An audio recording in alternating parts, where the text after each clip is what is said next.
Oh man, I'm just yeah. It's a very complicated situation. Well, I say complicated. No, It's not a I, complicated I situation, think it's but they're just deceptively making it complicated. uncomplicated. Yeah. It No, is it's like kind of complicated, to be fair, because like the complication is just going, why do millions of people give a shit about a bit of pink thread? Like, it's just, I think we should make out like a gif of the England flag, but just like with every colour, and you got to like pause on it. Just oh man, I it's guess just. I don't I know. guess how many variations of colors can we do? We need there's like 8 colours. There's so many you could do. no. It's not. It's not that. If we made the England flag, Christmas themed or Halloween themed and stuff, is it could be okay, or is it? I was gonna say, if we made the England flag green for St. Patrick's Day, would that be too much, or what? It's just like, I don't know. That was another ridiculous thing on Sky News. Somebody from Labour was like, "Oh yeah, I agree with Keir Starmer on this. We must get this changed. You wouldn't take the Wales flag and replace the dragon with a pussycat." And it's like somebody would, like, and when they would, nobody would give a shit. Like it's just. Okay. I do like the idea though that all this is happening in England are still like just playing a shit game of football. It's like, Oh, do you know what? That just reminded me as well. There was a really good one. really where, happy that you spent all your time on Twitter moaning at people over some pink thread just for your team to be shitting. there was another really good one on Twitter as well where somebody was like, "Oh, can you imagine if they tried to do this to Scotland?" And then somebody posted a Scottish kit where they had done it to Scotland, and they was like, "Yeah, they did it. Nobody gave a shit." Oh,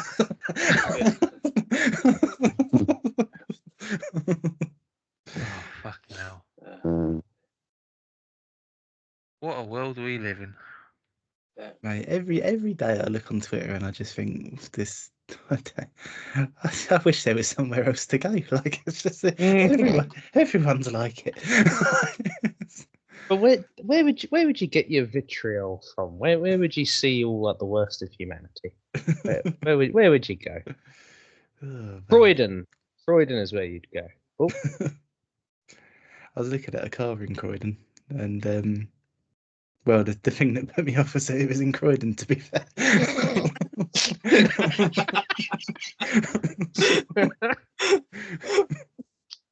Yeah, that makes sense. Okay. So, wait, shall we begin? Yeah, I don't think. Well, I imagine Ben's not coming tonight. Mm. Well, I don't know actually. He's too busy spit roasting for a barbecue. He's having a nice Canadian barbecue.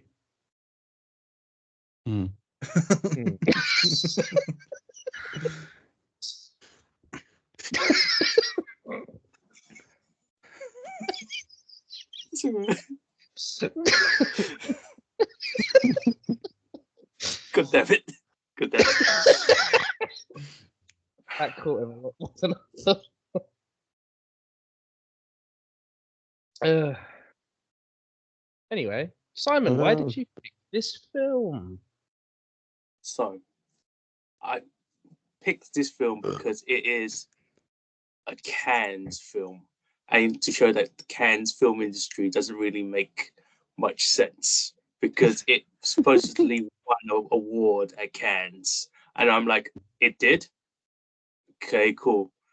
I picked it because it was a Cannes film, and everyone else has chose films that are very art house and Cannes like.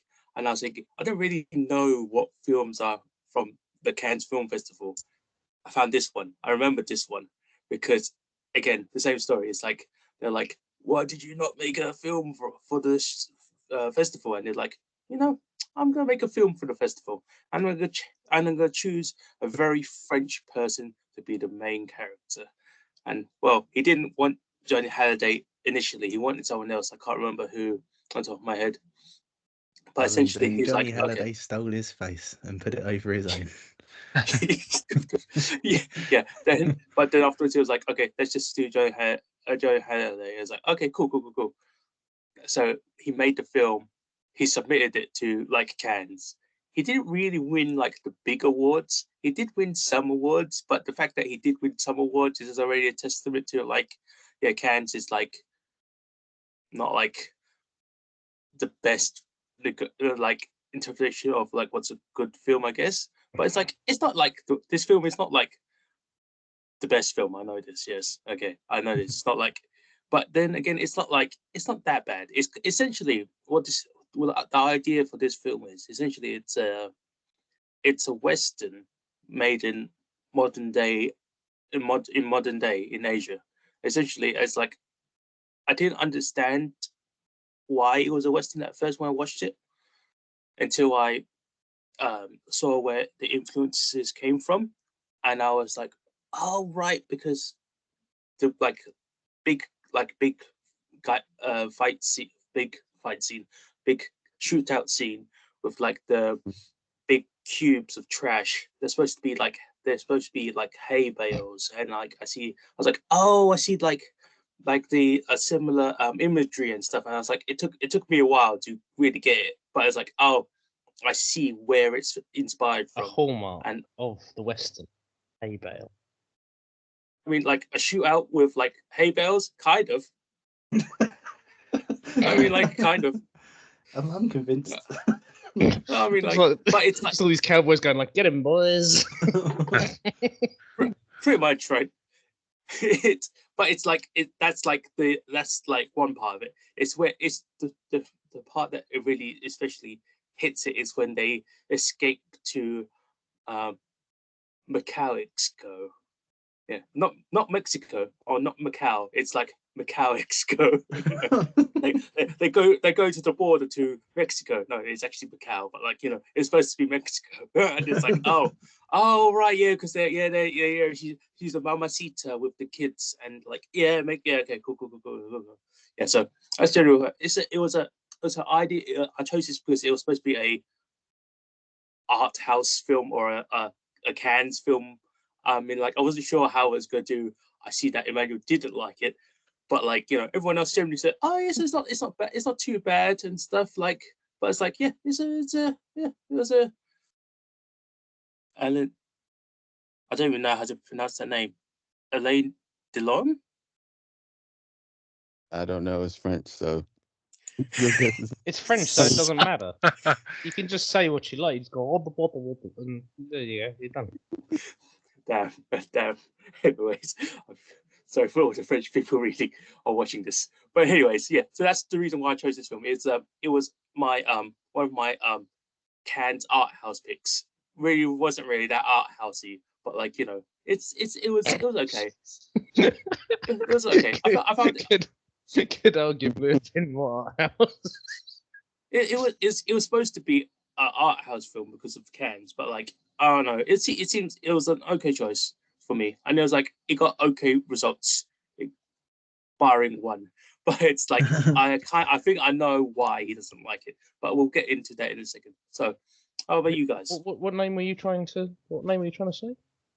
Is that Elaine or? Where are you looking? On Vengeance with a Die Hard. Yeah, in the chat, I put it under. Oh. Yeah, I think you have to I think once you put a French accent on, it probably sounds like it's right. Alain Delon.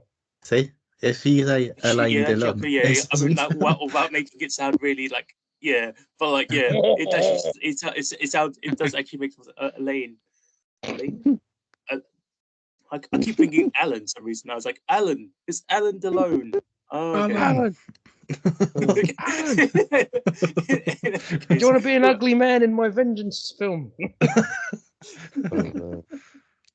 He did not like the script, and I don't blame him. Oh, that's such a shame. I think you can tell he didn't, but like it's He's very pretty as well. He'd have been a much prettier protagonist.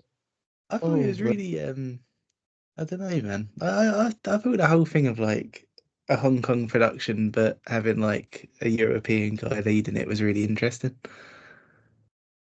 I have no problem with the concept, though it was being ever so slightly different, from the many different Vengeance films. But it was just the execution. Oh my goodness. But anyway, everything Yeah. was it. I didn't know until we watched him for quite a bit.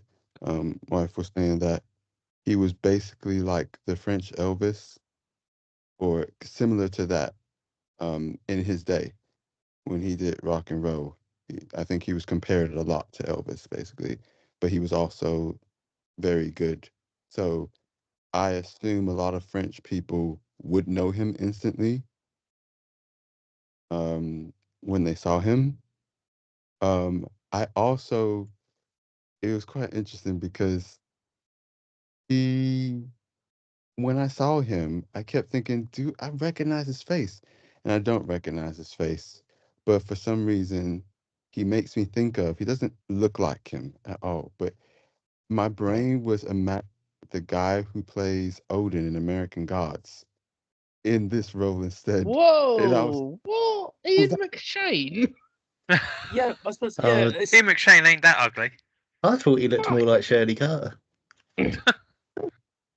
like I said, I didn't say Now they I've got to look look up alike. Shirley Carter. I've just pasted her in the chat. Oh, this chat's very. Whoa! Jeez! okay. Fuck. You're right. Actually, shit. Fuck! What a fucking mummy! But yeah, it was more that my brain was just like, oh, imagine this guy in the role instead. So that was it. And then um I thought I recognized the kind of head of the three um, I said Chinese. He's technically half British, half Chinese. You And mean Anthony Wong? Yeah, Anthony Wong is yeah, awesome because you would know him from one other pick that eventually me and Pat would choose, or maybe you, of Infernal Affairs. He's the police chief guy. It's awesome. yeah. Now I was just like, I thought I recognized him. I also wasn't sure. I think I'm not sure if I confused him with someone else because I've only seen a tiny bit of Infernal Affairs, like many. I've only seen, I think, one of them many, many years ago, and also one of his other films I saw a tiny bit of. But he's done some some some B films. He's done Oh, you know, some stuff. he is the as I joked last week. He is the Samuel L. Jackson of Hong Kong cinema. He's in everything, from good films, bad films, some really bad films. In the first film that he ever got like cast as a character, he is a. This is being really gross tonight. He is a butcher, like killed his wife and like sold her off like pork. It's really Oh, gross. It's I've been really there. gross. Yeah, but like that's like one of his first roles in like cinema, and everything else was like, okay, yeah, sure. I'm pretty sure he's in. I'm pretty sure he's in like quite a few like pornographic items as well. But like that's a whole other story itself. I mean, Pornographic items. Yeah, I like stopped. so like it's not really porn films. It's like films that have like adult theming, kind of like Boogie Nights, I meant- guess. I thought you meant they trapped his essence in a dildo or something. Okay, to give an Welcome to idea of Ramstead. what he's referring to, one of the films that really like got me stopping to stop looking through his like filmography was Raped by an Angel 4. And I was just like, Oh, there's four of them. I can't wait for the next thrilling installment. like, make it killer. Fair enough. You've got some stuff here or there. And I was like, Raped by, you know what? I'm just gonna stop looking. I don't think I'm gonna recognize any of his other films. Was he in the previous three, or was he like a new character in the fourth one? So it's just like I don't know. I think he was only in the fourth one. I Okay. don't think he was Maybe- in the other one. Maybe, I yeah, can't but walk maybe he down was the just street without being raped by these angels. but maybe he was just doing it as a cameo. Maybe he's not the main character. It was just like it's like a walking shot. It's like in the cafe. It's like yeah, what's up? It's like, knows. Yeah, It's not a biography. I was just like, you know what? I ain't looking anymore. fair enough. That makes sense. That makes sense. Yeah. But I think overall, before we go into others' opening statements, the only thing I thought was pretty all right about it was the cinematography, which I thought was actually decent. Was pretty good. It was a lot of the other stuff I had. It was everything else I had problems with, and that's the only, I think it was nomination or award I would have agreed with. Like, especially depending what it was going up against at the time. I could understand why it might get a nomination or award for cinematography. But all the rest of the the awards and nominations, I don't understand. That's fair enough. Like it has its problems, but all Cannes films do. Bloody French. I mean, I don't really understand what a Cannes film really is. No, it's because the reason why is okay. Well, I'll just cut you off just a little bit, Emmanuel. Sorry.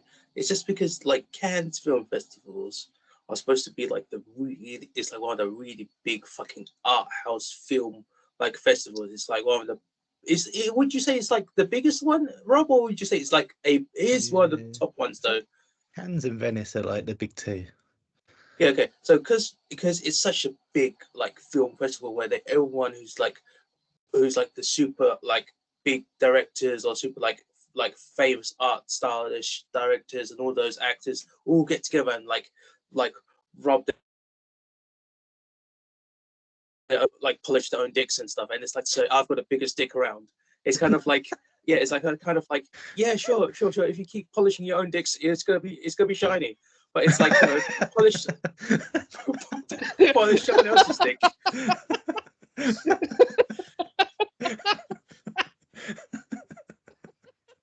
I'm sorry. It's early morning for me, and I'm really tired. I'll go on a post. That was a great phrase. I'll probably use that. Yeah, but in all seriousness, You're gonna polish your own dicks. It's gonna be shiny. It's because they keep. It's because it's a circle jerk of it, literally in the most literal sense. It's just like they just keep like making their own same like similar films. You need someone to like interject to it to give it like a different like opportunity. You need someone to like break that circle so it has like a thing. It is one of the reasons why I chose it, because it is a very different film, and it still won some awards. So it's like, oh, if we can get like new directors and new people to break into that circle of like the series of like Cannes, it's good. It gives some more fresh ideas. Or eventually everything's going to happen again where it becomes Marvel. Everything's going to become fucking Marvel. And like, you don't want Cannes to suddenly become a Marvel film fest. It's just weird. And yeah. And the thing with Cannes though is like it's known for like turning quite reasonable people into monsters because like everyone's there trying to like scope out what's going to be the next big thing, and there's so many films like back to back to back that you just become delirious. And like so many films go to Cannes and get like these really really long standing ovations, and they get all of this praise because of people being like, oh, I want to be the person who's discovered this next huge thing kind of thing. And then it just, I don't know, like there was one film a few years ago, I can't remember what it was now, which kind of shows you the point of this story, is that at Cannes, people were like literally breaking down doors of cinema screens to like get in and see it. And they had to put on like so many extra screenings to like accommodate the demand for it. And then it went on general release and everyone was like, no, it's okay. Yeah, see. That could have been this film almost. I mean, maybe not, right? But like Basically, David Lynch films. No, David Lynch is a very accomplished director. You've only seen 2 of his films. Yeah, and I don't want And to one see of them any was more. Dune, which even he doesn't agree is his own film. I've only seen one Lars von Trier film, and I don't want to watch any more of his stuff. That's not a comparison. Well, no, to be fair, he's not as bad, but I don't like what he's made so far. If you've seen any of his other films, you'd probably feel differently. But you saw his first film, which was like an art house, like surrealist thing, and then June, which wasn't really his film. Yeah. What's like Yeah. his best David Lynch? In my opinion, his best film is Lost Highway, but usually people say either Mulholland Drive or Blue Velvet. Yeah. He's Love that song. got plenty of other stuff. You just need to give it a try. Yep. Yeah. Unless Oh, they're Sting picked, I was probably won't even go looking for them. Sting was great, though. It happens. It's like I feel like I could still do one of this director's other films. Mr. Oh. Johnny 2. I can do like one of his other films that are okay. No. I remember watching. It's still not the greatest film, but again, it's kind of weird. But I feel like people kind of enjoy it, but like kind of not enjoy it. It's great. I won't lie. I don't think this was very good, but I didn't hate it, to be honest. I was like, It's not. you benefited from the new system. It got a 1 for plot, but I came away going like, that was all right. I don't hate it. Yeah, it's Yeah, not. I It's had not. a lot of fun. It starts off with a quite a literal bang, and it's like it doesn't really like. It's like it drops off a bit, but it generally keeps to say off like, yeah, no, this is okay. I wouldn't like this is something I can consume like once or twice. I might like go back and watch it maybe once or twice again, but like that's about it. Yeah, it's not too bad. It's like it's not the worst film. It's Well, definitely not the worst film, but yeah. Well, No. I mean, it's like you guys have to do your opening statement still. I actually thought it was all right. To be fair, like it's more of like a. Well, to be fair, so I didn't love it because I was watching it thinking like this isn't really the kind of film that usually sort of does much for me. But I thought it was all right outside of like personal taste. But then you talking about how it's like a Western and sort of like a Western in a modern context, I'm sort of thinking of it differently. So I might give it another watch and see how it does. But a third watch, a third That's watch. unprecedented. But no, I asked Rachel if she wanted to watch it with me, and she asked me to describe it, and I described it, and she said that sounds like Taken. And I was about to like try and sort of describe it in another way, and then I was like, no, it does sound like Taken. Yeah, but but yeah, no, it's that kind of like.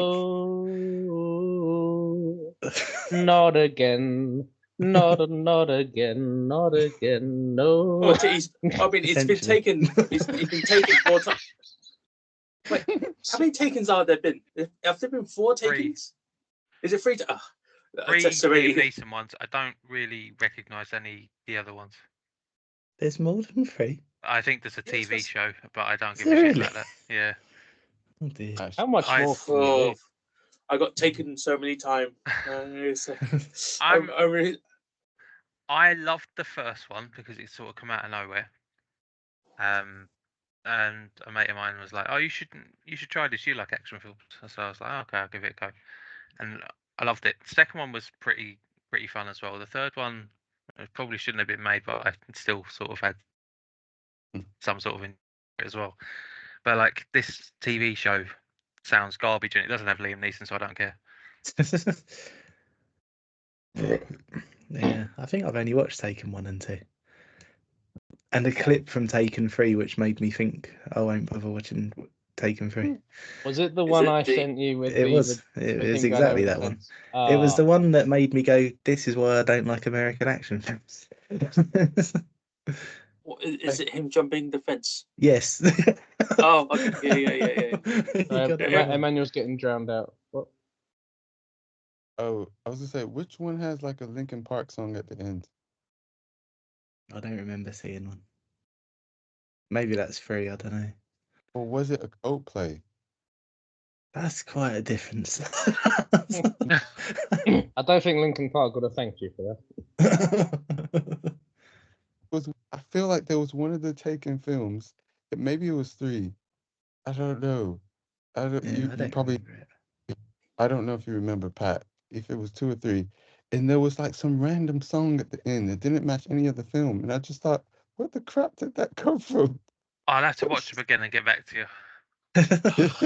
You've He's really given an upset about excuse for Pat to watch it again. He's not upset. Pat's Nah, fine. He's good. I'm happy I'll- enough with that. It's an I have to absolute win watch for it me. again. Okay. Ouch. But Rob, yeah, sorry, I Me, spoke another over. excuse to watch Con Air. Con Air's just in my cabinet, isn't it? No excuses needed. Yeah, I don't think Vengeance was a bad film. Like I think I agree with Emmanuel. Like the thing that I enjoyed most about it was the cinematography. To be fair, it does have like a bit of a natural advantage in that a lot of it's in Hong Kong, and Hong Kong just naturally looks really good at night. But yeah, it is watchable. Like I don't think it's something I'd seek out again, but I think it's a nice pick because I don't think any of us would have watched it without it being picked. I think that's good. Is it weird to say? I feel like a lot of Hong Kong, well, maybe not just Hong Kong cinema, a lot of like foreign cinema is a thing that you guys don't really choose, or it's not on the top of your list. I feel like there's probably like maybe 1 or 2 films, like Pat and I have Infernal Affairs, but it's like it's not really. I don't know what your film list is like. So I would like to. That's why I'm very interested. That's why I love doing these chats with you guys, because I'm really interested to say what's on his mind. Why did he choose this film? So it's always interesting to see sort of like where the list goes, and that's why generally speaking, I've told Emmanuel already. I already had a theme this year for my particular films. Oh, yeah, You see, you see the theme being coming along eventually, but like early days. Yeah. Is it the Is same ball theme lost Emmanuel has? around? There you go. Is it the same theme Emmanuel has? Just a load of foreign films? No, maybe not. No. One of the film was made in America for sure. Yeah. Oh, Okay, Yeah, but yeah, like yeah. To be fair, quite a bit of my list is foreign films. My interesting. foreign picks tend to be the ones that Alec likes the most for some reason. I can honestly tell you, I probably could count on one hand how many foreign films I have on my list. Interesting. Yes. No, but that's what makes it interesting. I like to see how everyone does their list. That's why thank you, Alec, for keeping the spreadsheet very organized. And because you can see how all of it's done, and it's just like, oh, it's cool to see how it's done that way, and it's like, oh yeah. But I enjoy that this was the first week where I'm actually a bit behind on it. I haven't gone back to it because I didn't really want to, and that's the first time that anyone's ever gone, hey, thanks for keeping it organised. Oh, I fucked it up actually. I'm gonna Fuck you, Alec. just out of interest for what we're talking about, I'm gonna filter down the main page so that we've got like only foreign films on it, just to see. I gotta say, I don't tend to seek out the foreign films like particularly unless we pick them, but I always enjoy some element of them. Like just seeing like a different culture. Yeah. Like it's a lot more interesting to me than. To be honest, like, since Rob got me and Ben to get the Odeon pass thing, and like if I'm waiting for Ben to finish work to come and see, I don't know, Ghostbusters coming up, so just use that as an example, and I'll go into London early, and usually in the Haymarket cinema there's a foreign film on there, and it Yeah, looks maybe a little interesting. they Like, there was tend to have a one, lot of Asian cinema in there. yeah, there was one like a few weeks ago I saw called The Goldfinger. Like, I wouldn't say it's an amazing That's a film, but James Bond film, you cheater. no, it's not actually. It's it's a Hong Kong heist film. But I really enjoyed it. I think HKH. I think it wouldn't go down great in film club, but you know, it was a nice experience to have. It's the film I definitely wouldn't have seen if I was still just going to view and going to like 1 or 2 films there. Yeah, but like where I'm not paying for it, like I get to experience a few more films that I would. it's such a shame that those films don't get wider releases, man. Because this past week, I've watched Monster and Perfect Days, which are both Japanese, and they're only in like tiny cinemas. And they were both like, I walked out of both of them going, that was one of the best films I've ever seen. And then I also saw Robot Dreams, which isn't shown anywhere local to me. I saw it on a screener. And that's a Spanish film with no dialogue at all. And that was another one where I was like, that was fucking amazing. But yeah, mainstream cinemas just don't pick them up. I guess the question is now, Rob, because you went to watch the Toko Shinkai film, the Suzumi, right? Did you watch that in cinema? Yeah, that was at Haymarket. Yeah, but was that? I was supposed to say, I don't think I remember seeing much advertisement or much like many cinemas showing that film.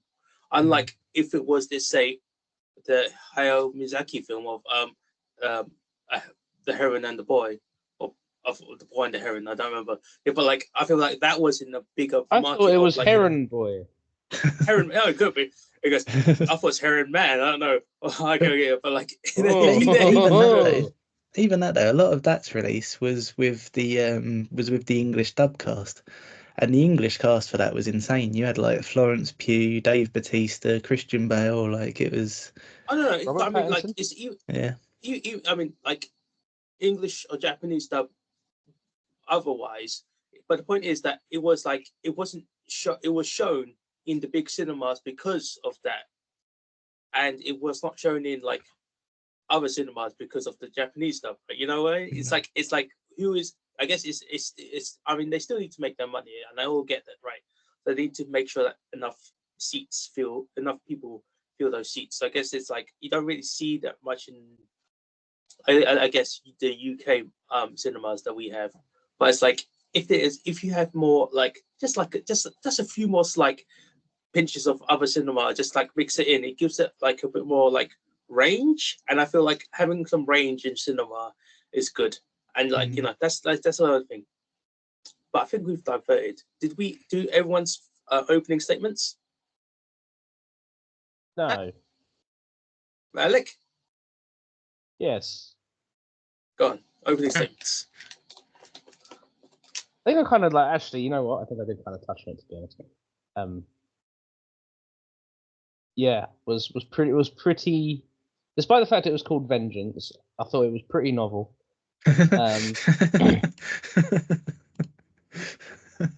I've never seen an uglier man. Yeah. I have. Incredible. He looks like you dug him out of the Mariana Trench. I don't know how. And then this buried man- him, and then dug him out again. I wouldn't say he's any uglier than Carlos Tevez, Rob.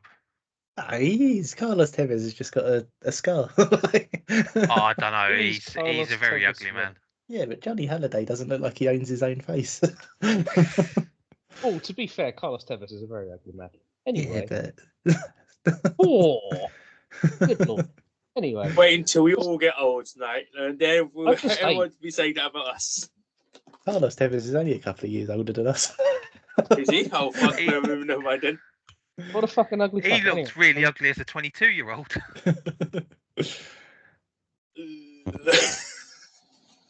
Anyway, that's my opening statement. No, I don't want to say I was impressed. I had a nice interaction with my dad actually, because he was like, "What's the film this week?" And I went, "Oh, it's called Vengeance." And he went, "Oh, okay. What's that one?" And I was like, "Oh, it's like a French Chinese like revenge like action thriller thing." And he went, "Oh, okay, that sounds interesting." I'm like, "Not good. I would not ever in this universe tell you it was good. However, I did find it quite interesting. Like, there's stuff to like. Alvin and the Chipmunks are, they feature quite heavily. I think that's pretty good. There's a tall one with glasses. There's a fat one who's quite, well mannered, and then there's the leader who takes charge. He's the main sort of. And I just get calling him Alvin and the Chipmunks because I don't think he wears glasses. But then again, I can't. Wait, does he wear glasses? The leader glasses, yes. He almost always has his glasses on. It's Yes, son. Yeah, Fuck! it's I hate that you had made that comparison because like I can't unsee it now. Fuck! I was like, oh Yeah, yeah. I knew you were done as soon as the main gangster, like oversnogged his girlfriend. I was like, thanks for playing, Sai, but Emmanuel's not gonna. He's not gonna. Oh right, yeah. I mean, like, You- yeah, he you- was, yeah. Yeah, this one's fucked from the get go. that was Yeah. probably the anyway. I don't know That who was you the bit are. I enjoyed the most. What? I really like that. Pick a favorite scene gonna be hard for this one. Oh, I have one. I have a clear winner this week for the first time I in a do long as time, well. probably. I haven't thought about it as my usual. Say that again? Well, I haven't even thought about it as is my usual. Oh, right. I actually is- tried once, and Yeah. there was one.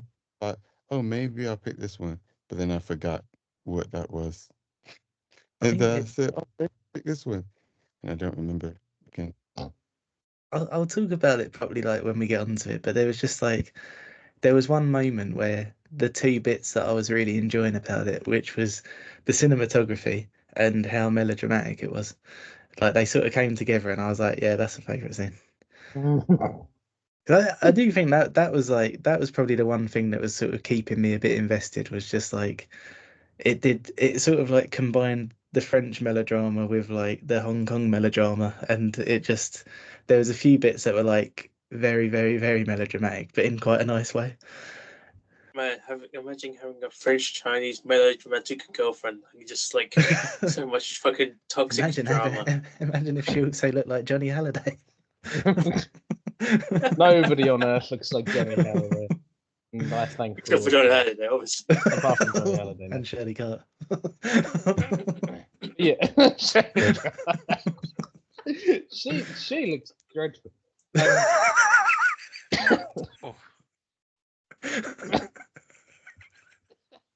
Oh, I don't like. Oh, Yeah, I scored it low, but I didn't think badly of it, despite myself. Anyway, That's fair. That's fair. everyone's very ugly. I also feel bad for the actor of the fat guy because his name was Lam Suet, and I was like, oh man, not Lam I Suet. so want to pick Ricky O. I want to get him to be in our recurring actors. Oh no, it was really nice this week. I didn't have any. I had one recurring actor. Oh, who was the one?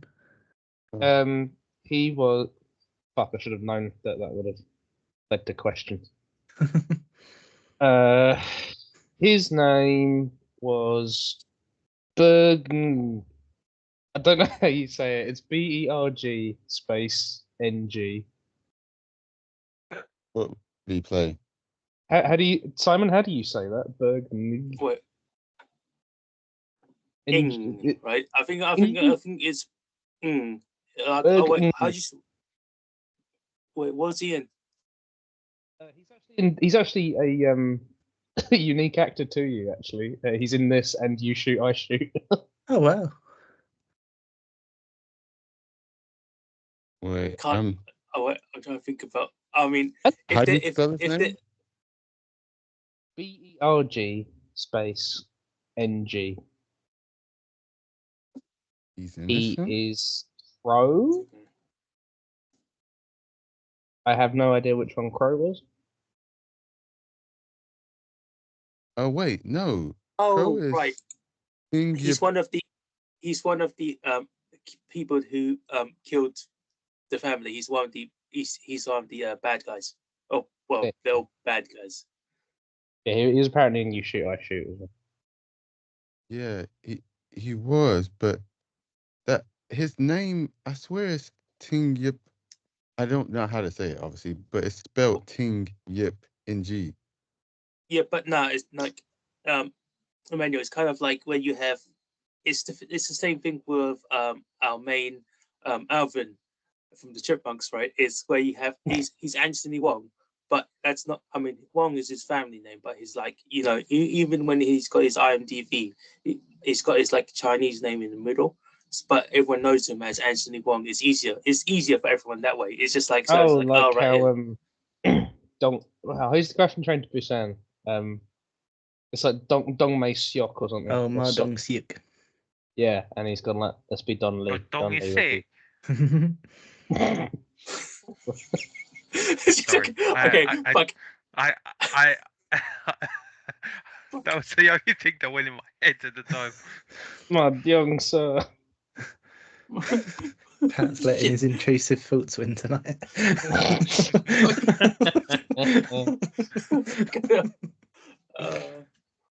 Look what you've done, Patrick.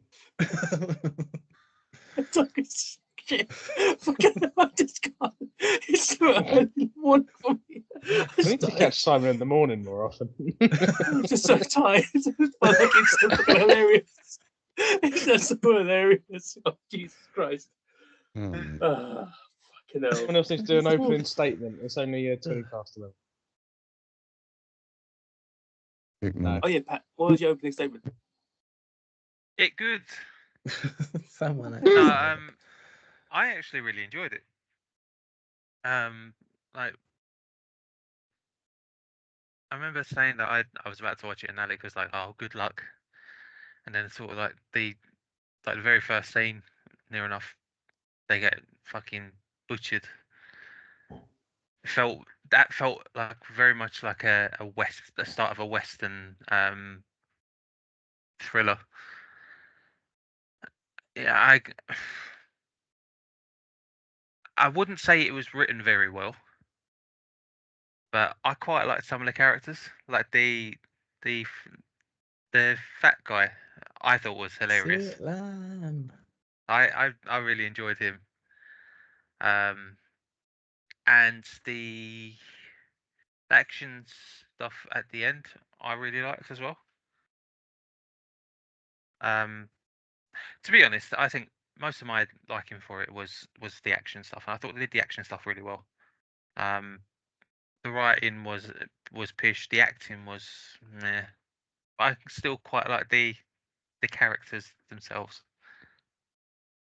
You sounded like a dial-up Bruta there. The acting was push. The riding was meh. I feel like I did say this. I feel like I did say this like last week, where like I feel like I picked on you, Pep, but like this wasn't like me picking on you, but it's just like it was a thing that we had the conversation about last week as well. But it's like none of these people really speak English as a first language. Might have been the reason why the acting was a bit. That policewoman No, I was don't think it had fucking anything to do with it. diabolical. I just think the acting was bad. To be fair, Even that bit at the that start Halliday where guy, he was dreadful. that bit at the start where they ask his daughter's name and he's like, "Oh." I was just sat there like, did you not know that was going to be the follow-up? Even the bit like when he goes to the hospital, and I'm like, well, shouldn't he like be a bit? He was quite blasé about it. Then he was like, forgot why he was there. No, I mean, if you forgot why he was there, that makes sense because that's part of the, you know, the bullet is in his brain. It's part of the the brain damage of the story. That makes sense. How much time actually passed? Because he went from like getting revenge, and then they just take him to a beach and he forgets everything. Like, it was a week. Let's take him to Amnesia Beach. Yeah. No, it's Macau, Mexico. It's Macau, Mexico. That's it. That's literally the whole point of it. It's Macau, Mexico. You're doing that thing again. What? But you have a premise and you're gonna make it fit no matter what. Yeah, it's Macau, Mexico. It's gonna be a thing. It's the same. It's like fishing again. It's Macau, but it's Mexico. But it's the reason why. Actually, I'll get into it. Actually, no, let's get into it now.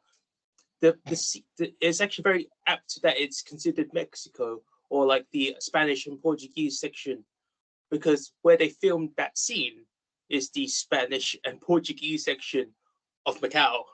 Like you see the architecture and stuff. That's like all the Portuguese influences of Macau that was in that part of the, or they were in that part of that country. So it's like That's very quite fitting that interesting. it's like the final like gun, the final standoff is very Spanish and Portuguese based. And I'm like, oh yeah, that makes sense. It's like the last like I was gonna say Mexican standoff, but that's not where a Mexican standoff is. It's the last like gunfight with a Lone Ranger, and it's like it makes sense because it's in this with the sort of like cowboyish like and like Spanish themings of the buildings and stuff. So I was like, oh yeah, plus points for that for me. I was like, it made more sense for me considering where I realized it was a Western film. You just needed a church bell, and it would have been like 100%. And here's the occurrence of me doing something strange. I'm probably going to buy it on Blu-ray because I did enjoy it. Yes. So that's all I need. It's kind of like that film that Emmanuel picked. Yeah, but the skin The I one live with in. Antonio was, Banderas. Like, yeah. The skin I live in was like so. Yeah, that's the one. It was so. I feel like it was just because it was skin I live in was just so much. It was very much. I wouldn't say this was much. I would just say this was okay. Would you not say that Skin I Live On was a very lot of film? It was a very lot of film. There was an awful lot. Yeah. Too much. Too much film, some might say. Oh, it was a masterpiece. Really loved that film. Man. Oh, that film was incredible. I'm glad you liked it. I'm not. It's probably one of my favourite of yours, Emmanuel. It's ironic that I wasn't even going to necessarily pick it. My wife suggested it. I was like, you know what? Why not? And you said why not, and you didn't have many answers to why not. Emmanuel's had films on very opposite scales. On one hand, you have the Skin I Live In, which I think is a fantastic film and a masterpiece, if you will. And then you have that other one, which I forget the name of, and I hope to forget the name of. You don't forget Antichrist at all. You're That's not mind gonna every day. convince anybody. Antichrist is the definition of one of the worst films ever made. It is kind of mad that your spectrum goes from Antichrist to Cool Runnings. Antichrist. Antichrist is the Skin I Live In. I said the Skin I Live In. No, but what I'm saying is that it's mad that Emmanuel's picks go from Antichrist to Cool Runnings. Yeah.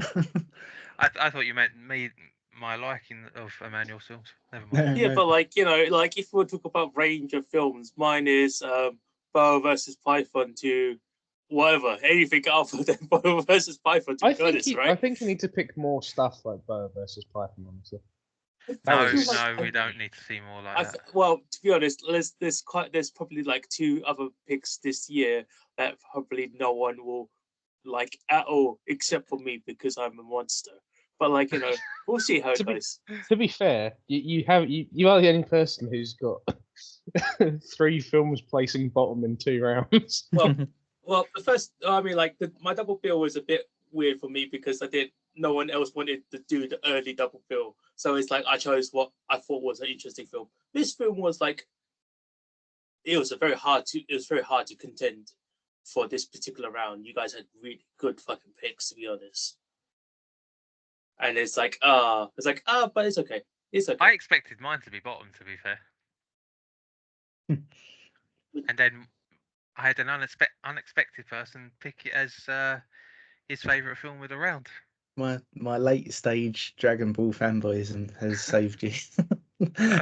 I am waiting for you to get a fucking poster. That's what I'm saying. Right? Man, if he gets a poster, I can die happy. I'll get curtains. What will happen is a call in a few weeks' time. You'll get a Super Saiyan wig. That would be awesome. He could literally just pop it on. Oh yeah, I you can did, yeah, just you imagine just be Rachel's reaction when he walks around the house with a big blonde wig on. He's just walking around like Marvin the Martian. He's got this big yellow wig. He's like, I'm very, very angry. Rachel's brother has a Dragon Ball Z hoodie, and when he first No. wore it, I was like, "That's quite a nice hoodie." And then after I watched the film, I was like, "I could buy that hoodie now." I've got a We- few Dragon Ball Z we've hoodies. indoctrinated him. It's perfect. I've got a few Dragon Ball Z hoodies that I've got bookmarked that I want to get at some point. Yeah, I don't know where you got it from, but it was quite nice. They do quite a few on EMP. Oh yeah. There's like a purple one on there that I really like. A purple one, you fucking snowflake. Ah no, I'll blend it in with the England flag. How could you desecrate this hoodie? Uh, No, wait, the flag. Imagine if we had the St. George and it had a little Dragon Ball in the middle. No, okay, maybe that's too far. Sorry, But we'll see how it I'll goes. I'll blend it in with the flag of Genoa. Be honest. Do you know her? You can I've make- never heard of her. Oh, man. To be honest, you can make all this stuff and then buy your own stuff from Redbubble. And then if any, That's very true. So I guess this question of like, how much more stuff does Rob need to buy before we can consider him a fellow weeb? ooh. We just need to convince Alec to be a weeb now. Why not? It's very hard. It's no, yeah, that's not gonna happen unless we give him like one of those really good like franchises that can really stick to him that he really like. That's very compelling. But I don't think he'll enjoy light novel stuff. I think, Oh, to be honest, I've been watching Dragon Ball though. To be fair, he's watched more Dragon Ball in the last 2 weeks than I have. You've created a monster. Crunchyroll people. Yeah, cheers, son. Even Rick started watching it, but he's been getting the ump. oh, What? Yeah, Wait, apparently why? There's some like episodes that only have the dub or only have subs or something. Oh, that would be slightly annoying, right? saying that Crunchyroll Funimation thing, I didn't realize Sony owned Funimation and Crunchyroll. I didn't know that. Yeah, So, they did. or Sony shut it's- them down. Yeah, but more sense now after the whole kind of obviously the video TV media side of the PlayStation kind of Sony thing kind of went and all the rentals and that. It makes sense that that went and Funimation went. They're probably linked together those catalogs they had, and it's it makes sense now. It's like I mean, like, I mean, to this point, right? There's quite a few like animes that are in like legal limbo. I think is probably the correct term to use here. But all I know is, look, Disney, you have Star, which is essentially Hulu and Paramount and all that stuff, right? If you just buy more anime, I would be happy to keep my Disney Plus subscription. You have Bleach, and I'm like Yeah. quite good. I'm quite happy on that. If you bought everyone else's anime, Well, Disney, thing you is- do it, you know. Disney Plus owns the Western distribution of Dragon Ball because of the It studios does? they own. Yeah, Really? because of the That's- I studios. did- I can't remember what studio it was that has. Well, not the full distribution because obviously Crunchyroll has it currently. But there is. I can't remember which one it was, but everyone's expecting it to be put on Disney Plus at some point. I mean, if it is, I'm perfectly happy about that. I would just watch I'll just put on Disney Plus just to put on anime. I'll be like, what episodes I'm watching? 125. Okay. Oh, it's the Namek one. Yeah. Okay. Cool. I've got it all on Yeah, but Blu-ray, like- so I don't really need it. But still, I can't Yeah, but imagine no, it's- Disney it's- Plus putting out those little clips that you showed us. Look, all I need is eventually they could have Mickey Mouse with big yellow hair, and I'm okay with that. And it's just like, you know, yeah, that's okay. I'll be okay with that. He'll be the most Jonas Brothers powerful would be- being ever. Quaking. Boy, what? The Jonas Brothers would be quaking. I mean, yeah, he'll be the most powerful being ever. He's got the Disney magic and the power of friendship of Dragon Ball Z. He's unstoppable. Not even Not even Thanos or Darkseid could destroy that. That's what I'm saying. That's how powerful he is. Oh, I mean, he owns Thanos, really, doesn't he? Oh yeah, technically, yeah, he owns Thanos. Oh, you just give him an Infinity Gauntlet, and he's just, he destroys everything. Yeah. Unbeatable. Thanos is a So pool of weird. spirits. It's my ears. It's my ears. And Me and Ed reference that all the fucking time. It's really fun. Right, should we return? Should we return to Vengeance? So, Yeah. We're back with the vengeance. so back to the cowboy-based stuff. Obviously, it starts off as the beginning scene with the big, or like shootout, like clips of what's happened, wherever everything is like fucked up. And afterwards, you have the returning cowboy of Johnny Halliday, hiring the 3 other like Lone Rangers. So it is all just. Did you just say the 3 other Lone Rangers? The 3 other? To say Lone Ranger? No, he's the. Oh, sorry, he's the Lone Ranger hiring The the other 3 other Lone like. Rangers. Yeah. Sorry. We are he's the Lone Rangers, and we travel. That's We are Lone Rangers, He but is, we work together. he is the Lone Ranger who went off there to get some hired guns. Is what I was trying to say. My brain mixed up. Sorry. Yeah. So his hired guns. They do the shootouts. It makes sense. That'd be like It all Alex makes saying the Spice Girls were his favourite single singers. That was a nice diversion from when you did that, but yeah.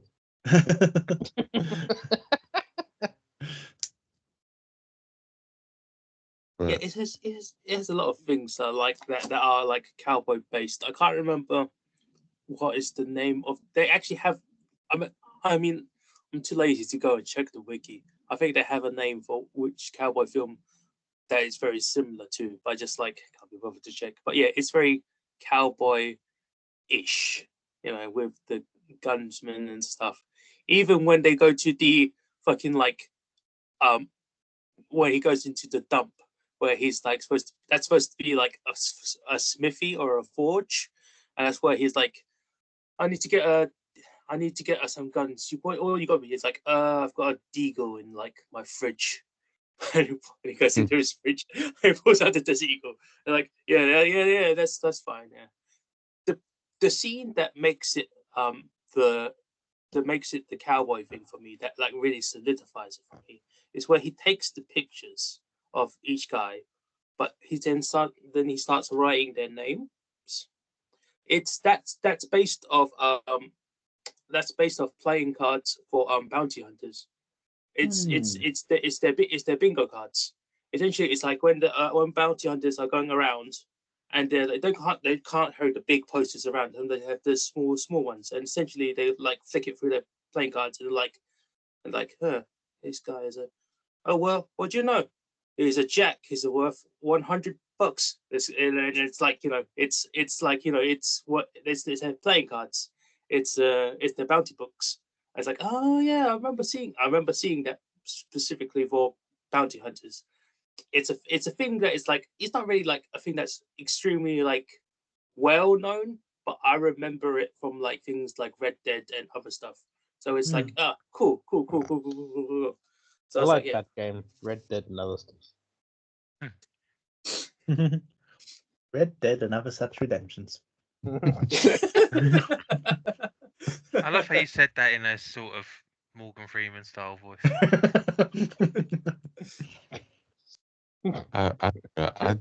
I didn't really notice the Western thing about it. Maybe it's Emmanuel. That's only because it's not there.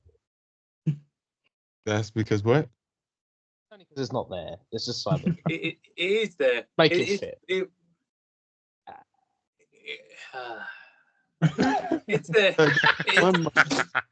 Well, to do something, and then they blindfolded themselves to like rearrange the gun, and that was the most kind of. It makes me think of a shootout, but not a shootout.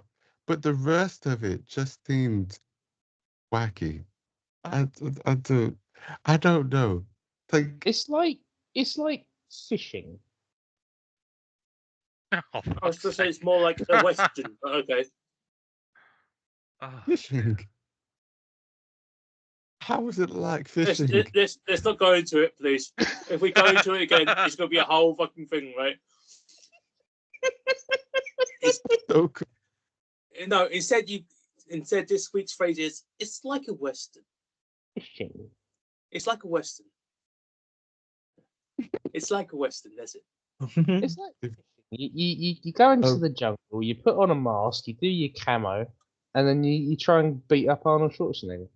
It's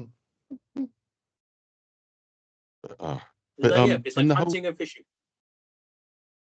oh man, in the whole film, I think her character's actual name, but I didn't realize it was her name, Big Mama, at the end, who looks after all the, I guess, orphans. Mhm. She was, to me, she was the best actor in the whole film. It's like, oh, I wish I could have had more of her and folks like her throughout the whole film. I was just like, She oh, gets this like lady. 4 lines. I know, but even in the parts where she's not having lines, like she has actual decent acting skills and emotion. It feels real. and let's Like not forget, mean- she is fit. that has nothing to do with it. Has Yeah, something Alec. to do. By the point I see her, I don't care what they look like. I just want some skill. Anyway, Well, the I mean, like, the the, the huh? no, go, continue, go. The actually no, I can't even say the 3 hired guys. They weren't terrible, but I mean they weren't terrible, but they were next to John Halliday, who was like I started to wonder. Like I know his actor's meant to have memory problems, but I was also thinking, does the actor also have memory problems? I don't, because there were things where I was just like, Yeah, but all that means is like he had prepared for the role, and that makes sense, and that's like good acting. That's really good. We got a character who's losing his memory. Let's hire an actual dude. dementia patient. Yeah, that's called dedication to the art, right? I would have loved I to have been guess on so. that set with Johnny Halliday just being like, "I'm so sorry, I forgot my lines," and everyone going, "No, that's great. You carry on, man." You're actually you actually couldn't be better for this. I mean, like, man. but this is mainly because of That that was the- particular. That was the thing. The photos weren't even written in the script. He genuinely needed them.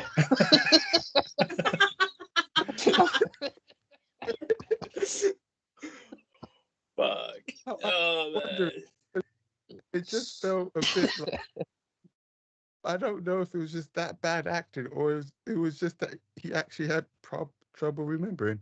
But anyway, I totally get what you mean, man. Because that scene in the hospital when they ask his daughter's name and he sort of looks away for a second, I was legitimately going, I can't tell if he's acting or if he just had a moment where he was like, I don't fucking know. They had someone behind him with a panel. It's Irene Costello. Oh yeah. yeah, this is like, whatever. Just carry on watching. But the writing now, I honestly, and I'm sorry, and anyone can correct me if they can remember otherwise. Johnny Halliday can't. Johnny Halliday doesn't remember doing this. Go on, Emmanuel. What was it? I can't see all my I can see all my ratings.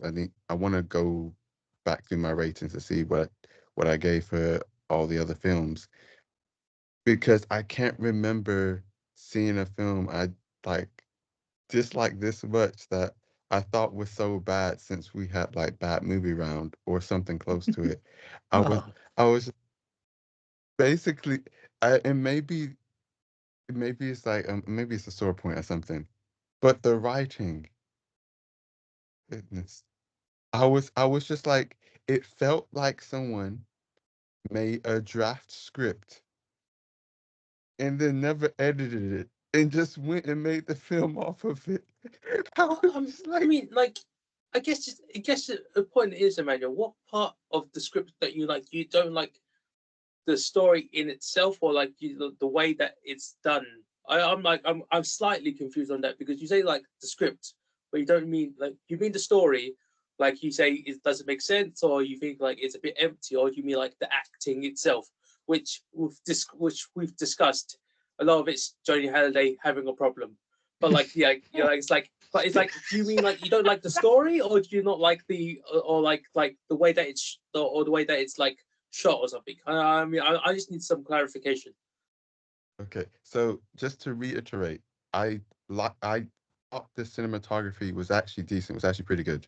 It's the only thing in the film I liked and understood why it could have got a nomination or award for. It was genuinely some good shots in there and decent shots. And the whole way through, I actually thought, this is good cinematography. The script, I think, is bad the whole way through, pretty much. The story is not good. Yeah, I have to back him up on this one. It is not good. It has many weak points the whole way through. The acting, most of the way through, it's just. Okay. We've discussed the acting part. I'm really interested on. I don't think we've discussed the policewoman's acting yet, though. Fucking hell. She's like a Hong Kong TV star, so I don't really blame her for not being like a great actor. It's, well, imagine if you saw like someone like you saw like a big Hollywood production movie, or well, I would say big Hollywood. Let's say you saw like a medium Hollywood production movie, then suddenly you saw someone from like EastEnders in the show. You'll be like, okay, Yeah, you're here. There was a I can't remember what the film was now, but it was starring Michelle Ryan, who used to be in EastEnders, and I was like, I Start can't. talking about EastEnders in Hollywood films now, because do you remember the person who played Big Mo? Oh, Gary Oldman's sister. Yeah, she was in fucking Hellboy. Was she? Yeah, the reboot. Oh, I didn't even realise. Yeah. Cool. Yeah, but it's like seeing actors like that in bigger production films. You're like, oh, weird. Mm. I mean, personally, I don't find it weird. Like, if I saw some people from EastEnders or something, I'd be like, oh, cool. I wouldn't really think anything of it. I think, oh, good on them. They're getting, a break in the film. That's all right. I mean, I did prefer her. Fair enough. When she was I don't know what language they were speaking throughout the film. When were they speaking Mandarin or Cantonese, or were they switching? That's been Cantonese. Okay. Because I know there's a few. You have Mandarin, Cantonese are spoken quite a lot. Then you have Portuguese and English, but they're spoken the least in Macau. Anyway, I know they were switching between Macau and Hong Kong. That's it. Yeah, they were in like certain parts. They didn't specify which part of China they were in, but they were in China, Hong Kong, and Macau. Yeah. It's okay. Huh? Which is, which is like Texas and Mexico. I didn't catch what you said, and I went, "Oh wait." I just remembered the premise of it. But and I don't want to. No, I can't compare it to that, because that is just too bad. It's not that bad. Sorry. Emmanuel, you have ranked 7 films lower than this, and most 7 of out them of 200. Actually, you know what? Most of them aren't from Bad Movie Room. 3 of them are. No, 4 of them. No, it is 3. It is 3 of them. Do you know which is the last one I rated really low? or more recently? The most recent one is Boa versus Python. Fair enough. But if you want the 7, going down, it's it's The Wicker Man, the Nick Cage one. The Room, Falling Down, Howard the Duck, You're Next, Boa versus Python, and Tokyo Gore Police. Well, okay, Tokyo. Okay. Tokyo Gore Police doesn't really count because it's just like that's just No, Humphrey it's not being an actual Humphrey. film. Yeah. It doesn't count. What you mean it doesn't count? Because We it's wasted just a week Humphrey on that. being It Humphrey. definitely counts. I tried watching that like so many times. It was the film that I nearly didn't finish. I didn't watch it twice. I watched it once and went, life's too short. Oh man. Oh man. Oh man. But yeah, so I don't know if this is the right word, if it's posturing or something else. I felt like there was a lot of just scenes and parts of the movie just thrown in there just for the sake of being in there because they felt, oh, this would be cool. This would be good. And I'm just like, Oh, okay. this ain't working. And his acting sucks. So it's not helping either. It's just making it all worse. And then the thing is, and I was expecting this to, because of how it kind of started and was going, especially when you had when John Halliday gave them the photos and said, this is my daughter, this is like son-in-law, whatever kind of thing, her husband. And the way they were like handing the photos out, I was expecting it to be, I was thinking, is this meant to be a parody? Like, did he make this film just to be like, I made a film and I'm taking the piss out of a lot of stuff? But then I was like, wait, no. I mean, if it was, again, my point about Cannes Film Festival is even more prominent than it was before. It's like, yeah, I made a comedy about Cannes Film Festival, and I still won an award. What the fuck do you want from me? Fucking mic drop. Fucking imagine that shit. Could you? No. But that's, at first I was thinking, was he trying to do that? But that was like, it feels like it's taking itself just a bit too seriously to be a parody. Like, you have films like You Shoot, I Shoot, and I like that. It was, don't get me wrong, it's not the greatest, but it's fun. It's funny. It's great. And it has fun with it.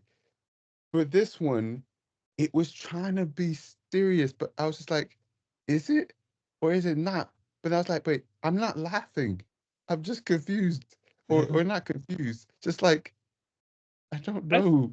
I thought it was quite sweet when they're in the junkyard and they're trying out their guns and they're making that little bicycle wheel around by itself. Oh yeah. That was Halliday, just. Johnny Halliday clearly has no fucking idea what's going on. They're just gonna like smile, Johnny, and he's gone, okay. That was just. That was absolutely adorable. I thought that was.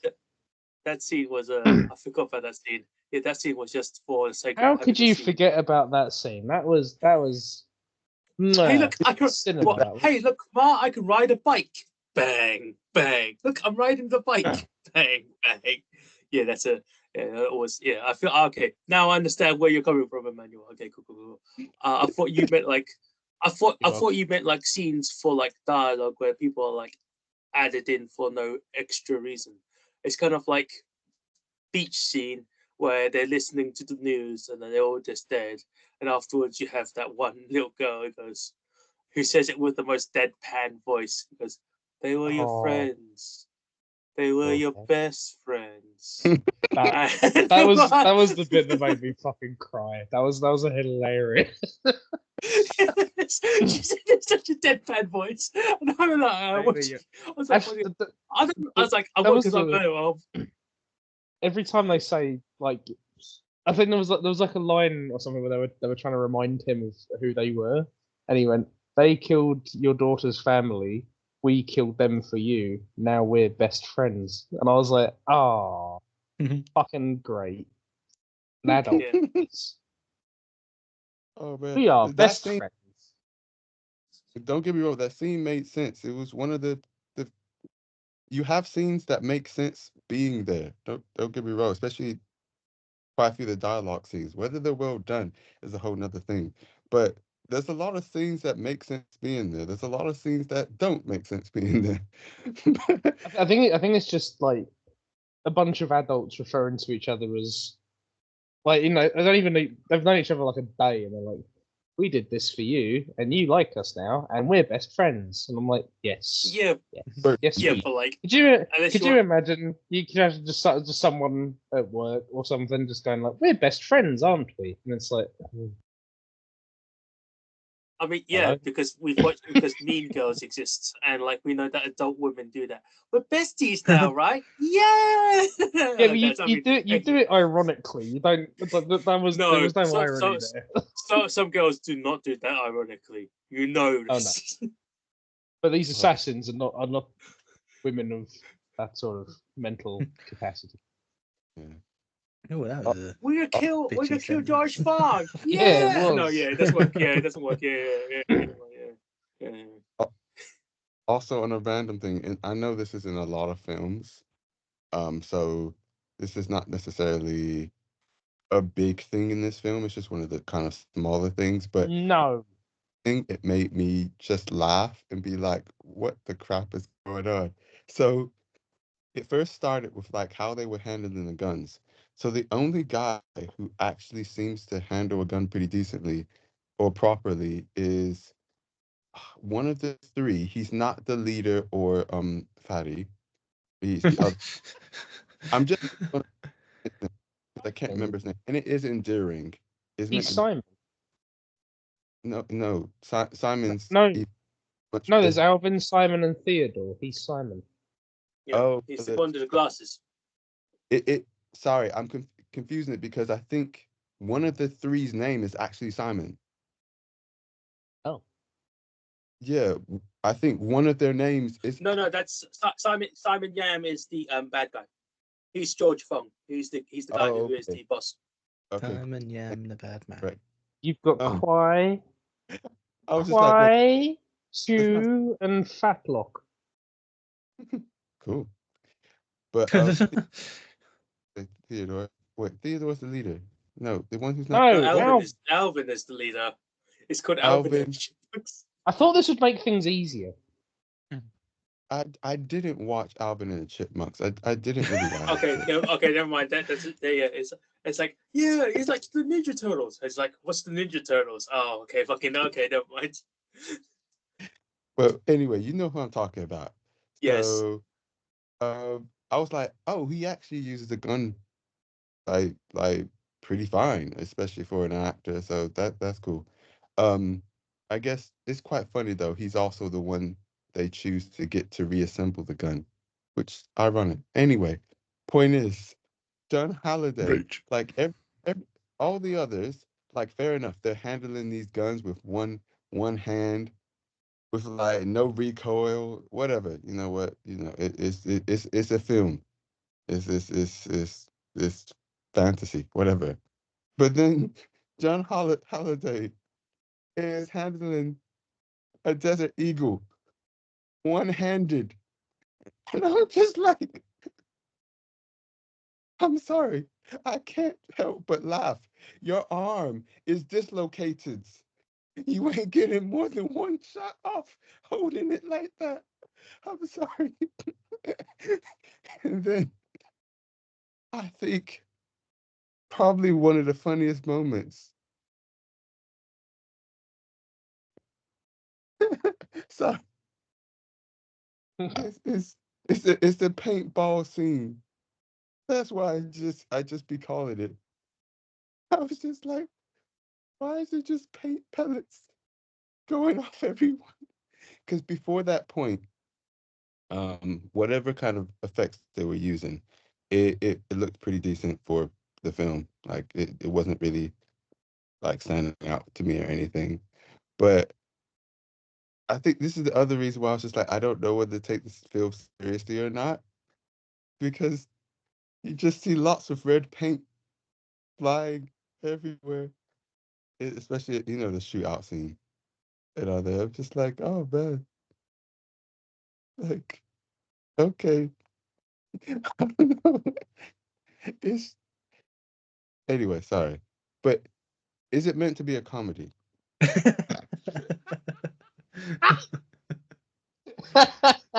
No, it's meant to be a western. There are comedic parts in it, sure, but it's mostly Western, yeah. It's kind of Because like asking if what was it? What's the other cowboy film that we watched? Something Magnificent Seven? Seven. Yeah, Magnificent Seven. Is that Magnificent Seven supposed to be comedy? No, there's some comedic parts in it, sure. But it's not comedy, you know. Fair enough. It's just when they start rolling in the recycled cubes of Hay stuff. bales. That's what it's supposed to be. Hay bales.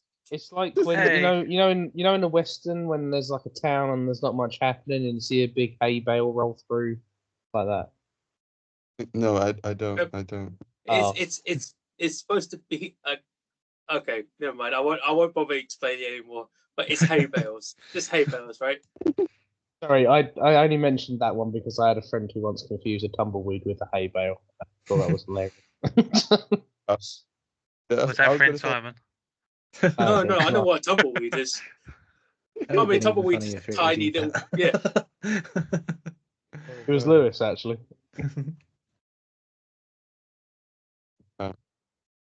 Oh no, it's just yeah. I'll let you guys add it. It's just I think it's just one thing after another. I was like, I can't do this. I'm with you. I've got such a long list of just plot problems. My wife was just sitting next to me. She was barely watching it. She was just like, there'd be a few times she would look up and go like, "What? How? Oh wait, What? Emmanuel, Why?" did you say you watched this with your wife? Yeah, Who's his what? Okay, Camilla? Yeah. but I no, was saying that recording. I don't no, think no. she'd. It's just that, like, I just sometimes worry about what I pick on my film list. I just don't think it's a thing that you should watch with people. I sometimes worry about it. So I don't want your wife to watch one of my films and go, "What the fuck is wrong with Simon?" I just am very No, worried about. I'm so worried about that. When don't worry. I pick one, Uh, I could pick one of those films, and she's gonna go, "Oh no, I don't think." She's gonna go, "Emmanuel, I don't think you should hang around with Simon anymore." I was like, "Yeah." Okay. don't worry. Something like Antichrist or So a could you film imagine Emmanuel's wife of all people going like, "Hey, that film was a bit too weird for me." I mean, she picked the skin I live in. So think about Oh, that. actually, yeah, true. Okay. Yeah, never mind. Okay. Oof, Messed that's just up. good. Oof. Uh, Okay. it Cool. has So wipe away that sweat. to- It's okay. Cool. See, you're okay. Don't worry. Okay. Unless you start picking them films, then you know. I mean, if I start picking like Korean horror films, or sorry, I if mean, I start picking say again. she wouldn't watch horror films with me, so that's Okay, fair enough. yeah. Oh, it's a really messed up Vietnamese horror films. Fucking hell, those ones are really fucking like horrific. But like, anyways, back to this film. Yeah. So it's like, yeah, generally speaking, there's some parts that everyone generally likes, and it's like, yeah, it's okay, it's not too bad. Plot points aside, like with the Deagle and stuff, I just cook it to him being like a trained assassin himself. Maybe he's just he's got enough strength to shoot with like a Deagle with one arm. He's got enough strength to get hit by a car, pick himself up and go, George Fong. All right, yeah, that's who I need to kill. Okay, okay, forget about the pain. I've got memory loss anyway. All right, let's go back to killing. You know, it might have been like it could be something like that. The amount of Yeah. times people get hit with bullets and it does like nothing to them. I'm just like, nah, this can't be taking itself seriously anymore. That was actually pissing me off. The amount of times that someone gets shot in the leg and then they go, well, I'll just go for a stroll then. And I'm like, no, you're done. Your leg's fucked now. And they're like, no, it's fine. I can still go for like a bit of a hearty jog, actually. And it's like, no, you have a bullet in it. Well, I mean, it's like, again, there's certain comedic parts in this film, especially because Fatty got shot in the ass, and they had to go to get a bullet from his butt.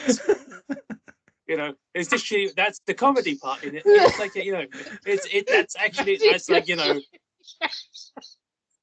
he did get shot in the ass. It's kind of like, it was a point of the film. He got shot in the ass, and they're like, and he had to like, but yeah. He's like, oh, fuck, I got shot in the ass. They always do that to the fat character as well. Because I got the biggest ass. yeah, pretty much it. But like, so again, comedy parts in that would be the real comedy. You have someone shoot at the fat guy's ass, and the thin guy gets in the ass. He's like, what the fuck? That would be great. The trope. Not, unfortunately. Yeah, but they also do the trope about drinking the alcohol before doing surgery and stuff. So it's like, there's certain like cinema tropes that are always in every place. I mean, I don't mind about the alcohol thing because that's based in some kind of truth. At the end of the day, like the pulling the bullets out, which is not advised, whatever. I don't have as much of a grievance of that or like the alcohol thing. It's just the execution of so many things. That's more of the problem. I think someone drinking alcohol without, like, in lieu of anesthetic, I'm like, yeah, that makes sense. That's fine. Yeah. Oh, I mean, anesthetic is different though, because they put the tools in the alcohol, but they start burning, like they lit it all time, just like disinfect it. And I was like, oh, I don't think that's how that works, but like, sure. But it's like this. I thought it was. I thought ethanol was like a pure thing, and then you set fire to it, and that was also a pure thing. Yeah, ethanol is. How many hospitals have you been where they burn the tools? Well, obviously none. But it's not a hospital, though, is it? Yeah, this is old school we're talking about. Not like, this is, you're on the side of the road. You need something that's better than nothing. You need to sterilize it. You put it in alcohol and you burn it. Like, yeah, I can. Yeah. I guess, but I guess not. Also, I don't think so. But in any case, No, you do. On a side note, I did meet someone who made their own like anti-back like alcohol. Like when I was working in the bookies, he was like, "Yeah, smell this." I was just like, "What the crap?" He just had this jar of clear liquid. Like, yeah, it's my own anti-back alcohol. It's like, okay, you can keep that. A bit like that. That's a cue to run. Oh, it was great. Just, I don't know what this guy is doing. Did he put it on a cloth and like try to rub it into your face? It's just all I need to ask. Yeah, he says, hey, does this smell like chloroform to you? It's like, Oh man. But I think in general, I know Alex is going to go through different points as well. It's like in general, the concept, even though the vengeance concept has been done so many times, and I do wish they picked a different name for the film just to make it easier to find at least. Yeah,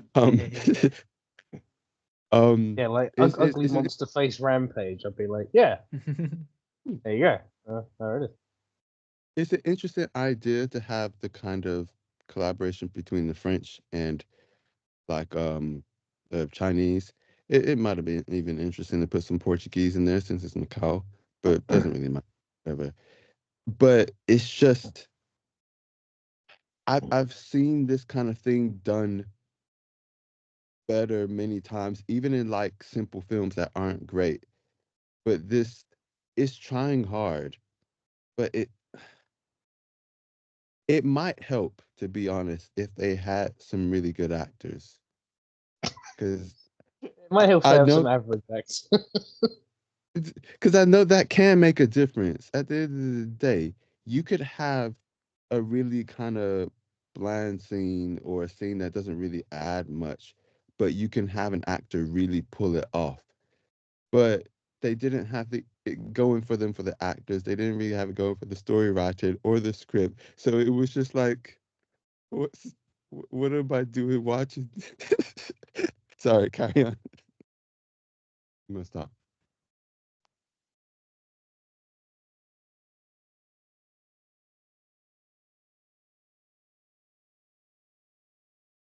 I mean, like, I guess you have your gripes about the film. That's perfectly fine, man. But I guess it's a question of like, do you have any? What's the time now for me? What's the time now? It's like, sorry, give me a second. It's becoming it's 8 o'clock now in the morning, and it's coming like 12 o'clock for you guys. So I guess we should push to. You got any favorite scenes though? I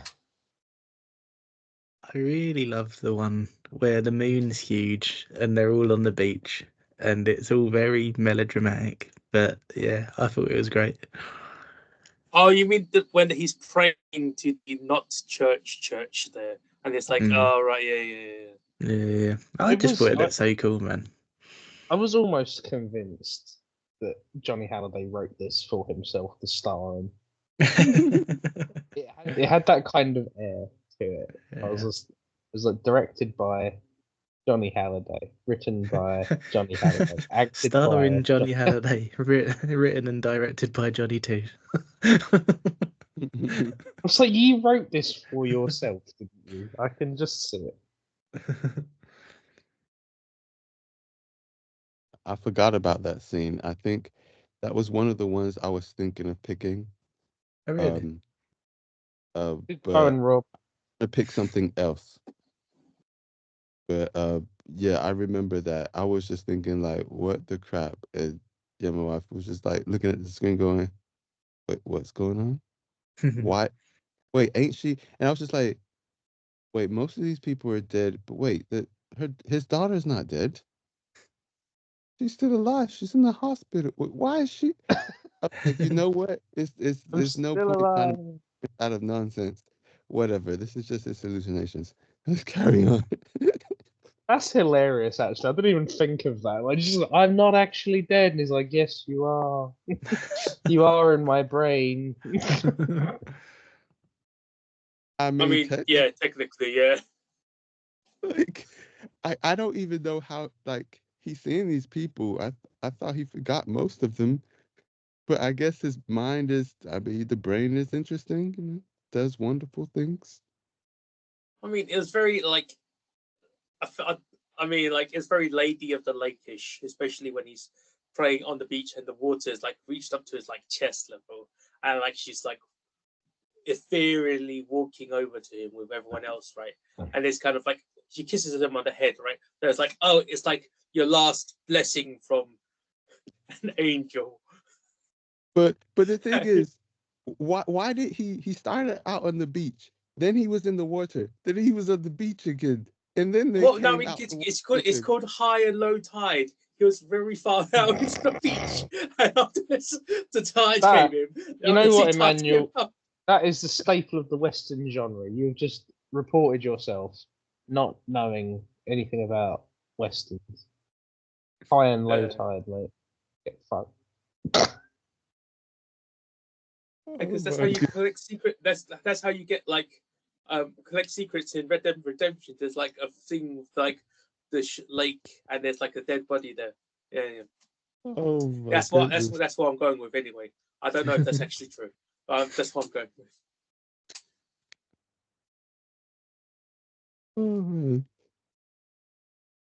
Any other particular scene that you liked or really hated is what I guess I should ask you. I have a most confusing. Actually, no, let's go for that. The bit where he's trying to get her to read off of the newspaper. He seems to just kind of be directing toward things he wants her to say.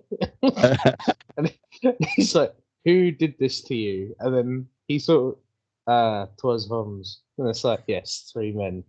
And then he's like, what did you shoot off of them? And then it's just like, lost an ear. And I was like, what's happening? Why? What are you doing? Like, are you just showing the report of like what occurred, or like, are you just kind of showing her just random phrases and she goes, okay. And then he points to the one at the end which says "avenge moi," and he's like, yes, I will avenge you. And I was like, where the fuck? What? Who said did love "avenge that. moi"? That was so funny, man. Because it was even funnier that it was in like bigger letters than the rest of the text. Oh, right, I must have watched that about 10 times trying to work out what the fuck was happening. And I was like, I actually don't know. I thought it was quite obvious what "avenge moi" meant.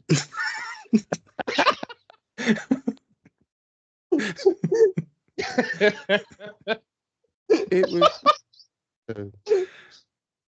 Just, what are we doing? What are you trying to like just distill out of this interaction here, Johnny Halliday? And it's just like, I'm holding up a newspaper of the event that occurred, and I'm trying to get her to confirm whether there were 3 men when the thing said 3 men. Oh, she has squeezed my hand. Yes, there were 3 men. And you shot his ear off? She squeezed my hand. Yes, so she did in fact shoot her ear off. And then someone went, avenge me, and she squeezed my hand there. So yes, I can confirm that someone said avenge me. So I will do that. Yes. Where did you get this fucking newspaper? Did you write this newspaper? Get out of here, Johnny Howard. Oh man, it was such a random way to do that. I was also confused. I was just like, wait, what's going on? Why? Why is he kept doing it? There was so many scenes where I went, what? I was just like, I know what you're trying to tell me, but I don't understand how we got here or what you're trying to achieve. Why? Like, why? Why is the question? Oh man. Yeah, that's a very convenient newspaper, I guess. I'm just thinking about it. I was like, yeah. I mean, it was a newspaper about the topic. I just because maybe I just don't understand French that much. Maybe it was like the headlines, and it was just like 3 men, squeeze, okay, guns, no squeeze, okay, ear, okay, yeah, shot his ear off. Maybe it's just like maybe it's because like we don't understand French enough. Maybe it was like a mistranslation. I don't get avenge moi, double squeezed. Okay. Yeah. There's no real It was just a weird way, a weird idea. It was a very strange idea. It was like the scene was we need to establish he's going to take revenge on these people. And it was like, what do we need to do with that? And he goes, I need a newspaper. And you're like, what? I need a newspaper. And then the lady to squeeze his hand. He runs a pen over it. Like it's their film. They didn't have to make it. So I assumed her injuries meant she couldn't talk and she had no strength. But I'm just like, it's your film. You could have just made it so she can whisper, like, and just like get it on with it. But they wanted to be dramatic and make it really cool. Yeah, they could have done like the Star Trek 1 blink, 2 blink thing. You know, it could have been like yes or no. Save money on an actress and gone like, he reads the newspaper and goes, "Avenge moi." Yeah. Yeah. I get what he's going for. There you go. He wants to avenge moi. Avenge moi. So Right. not subtle, but it's also And- subtle as it is. So it's confusing as it is. Okay. So it's confusing, but also Okay. not subtle. Okay. Yeah. I guess that would be a confusing part in itself. Yeah. Do you have a favorite or least favorite scene? They were just ones that made me laugh, honestly, because it was just kind of like I liked the sequence where they're following the bloke to shoot the guy who's having an affair with George Fung's wife, and I was like, this is cool. He's that they're kind of methodical about it. You got Simon in the stairwell, and he's waiting to see which floor the girl comes out on. Then he has to run up the stairs to see where she comes out, and then he's going to find out where the hotel room is. And then you got Fatty going through, and he has to knock a lady over, so he can help her out, so he can steal her key card, and they've got to put a string around that to kind of like get into breaking. And I was like, that's really neat. I think that's all pretty cool. And then yeah, they just have Johnny Halliday just show up, and I don't even know if that's his hotel, but he just wanders into the hotel at the exact same fucking time this is all going on, and then he just looks at them, and it's probably Johnny Halliday didn't actually know what was going on, and he's just looking at them, and they're like, and I thought, okay, he's fucking dead, and then he wasn't dead, and I was like, oh, okay, I know what's going to happen there. And that was the whole inciting incident of the film, was he just wandered into a hotel at the exact same floor, outside the exact same hotel room that these three assassins happened to be in, and then he just followed them and went, "Can I hire you?" And I was like, "That's the actual film." I don't know why he's in this hotel. I don't know if it's his. He doesn't seem to sleep there. He just wanders in when they're doing it, and then that's the whole thing. I benefit of the doubt that he was meant to be staying there, but it was a whole convoluted way of how it all led up to that point. Because the way they write this film, there's different parts in the film. It'll have some weird kind of convoluted way of leading up to something. You're like, why did you take this route to get to this part of the film? I don't know why, but okay. But then on top of it's very small. But then he's crossing the road. He's actually very normal. Waits for cars to slow down and crosses the road. For some reason, someone's beeping at him at a zebra crossing when he's done nothing to be beeped at. I didn't understand what was going on there. But then, hails down a taxi. Cool. Gets in the taxi. Okay, probably didn't have anywhere to stop, so it stopped there. Cool. Gets in it. The driver's just chilling, riding around for who knows how long, and then eventually asks, This is that's not a problem in the film, because I just know that this is like Hong Kong, because this is like New York. They would start charging you first when you get into the taxi. They drive a bit before they even ask you where the fuck you want to go, because they already know that you're going to pay the first amount of money. And you get beeped on the zebra crossing. That's definitely New York and Hong Kong. It's absolutely 100% accurate there. Cool. Well, that at least explains the kind of cap thing. It felt weird. It's just like, he's like, where are you going? And he's like, it's just like, yeah, because the cab driver doesn't care. They don't. He doesn't care because he knows he's getting paid already. It's like, and because he starts driving, it's like, okay. Oh yeah, driving, no, it's like, no, that makes sense for what you said.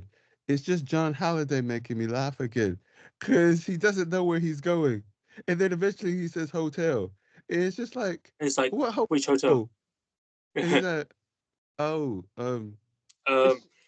It's just funny as well. Yeah, no, but he does this thing that all tourists do. He has the card, and he's like, this hotel.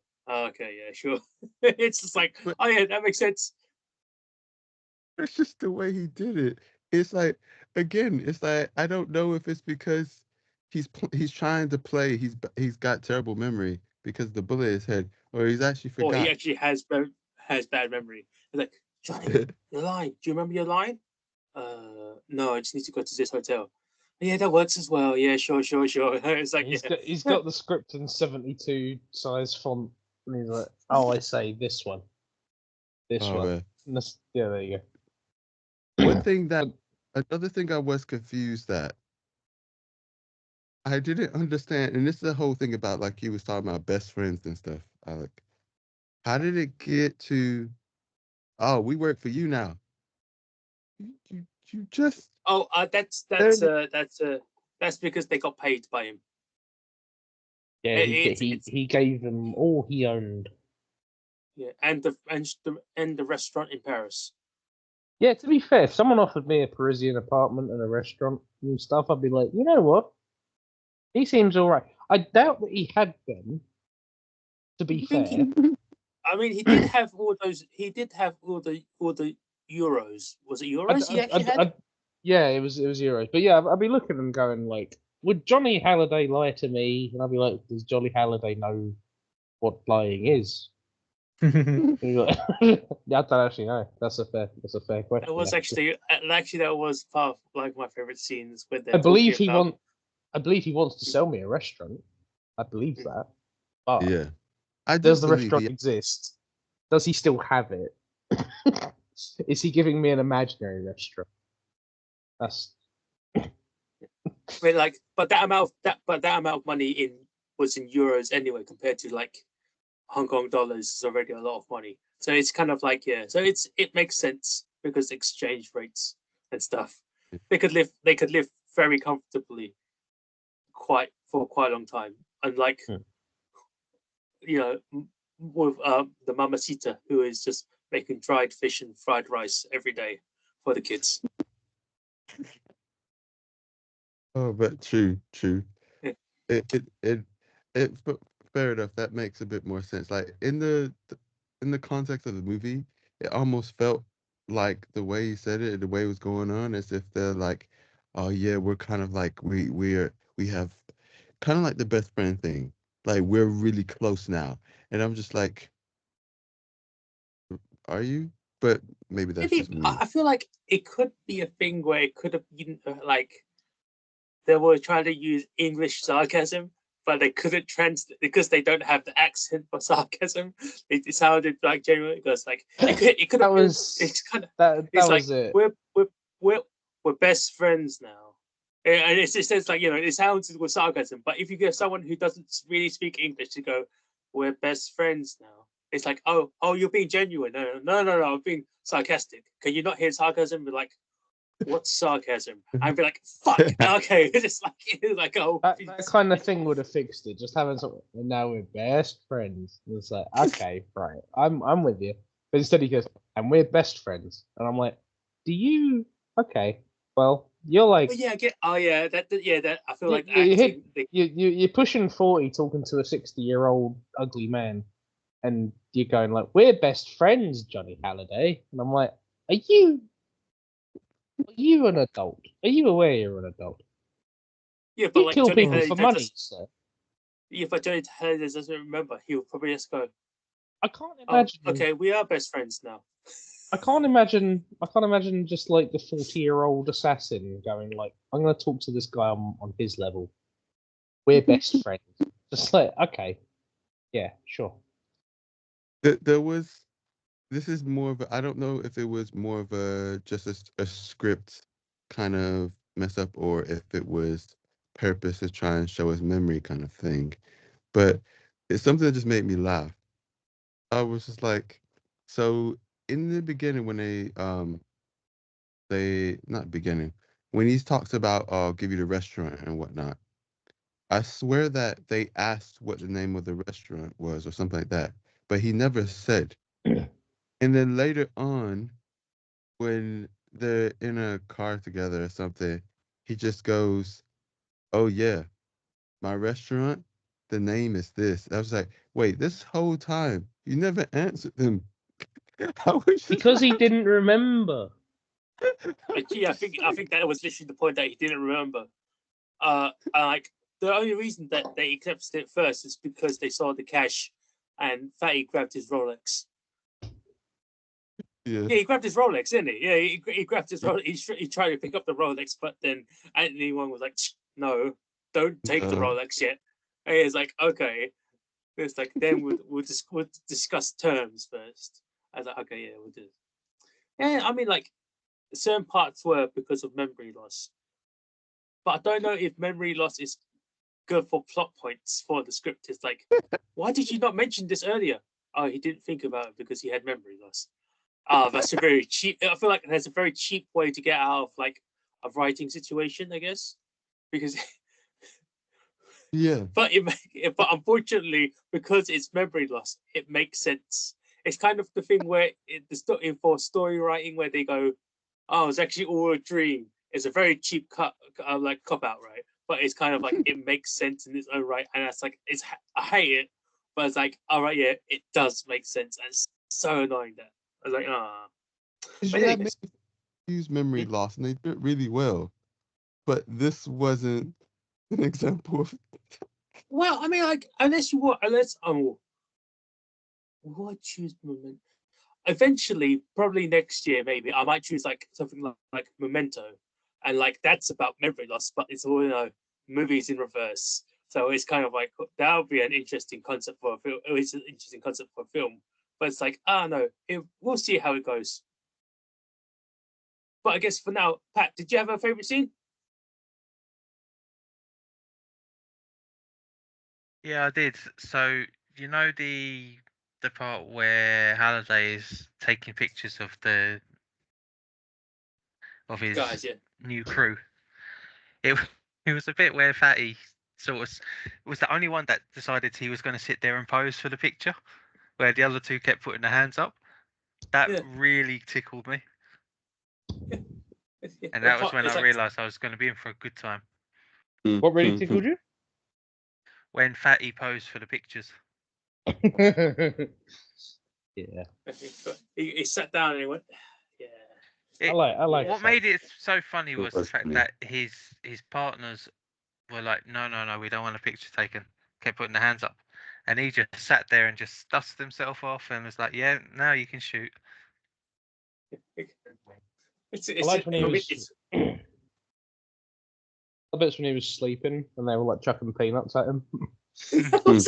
No, it wasn't just that. It's when they're doing it the second time. And they threw a peanut at him. And he goes. Then they threw a fucking whole bunch of peanuts at him. Like, no, wait the fuck up, you idiot! I was like, oh shit, do it. Yeah. So comedy bits in the action scene. Yeah, it gets it's yeah, that's actually really funny. I forgot about that. Yeah, but it's like or I feel like in most of these films, you can't just be overly serious and melodramatic because it becomes too much for toll. You do need like the comedy bits. It's a Western, man. You need some comedy.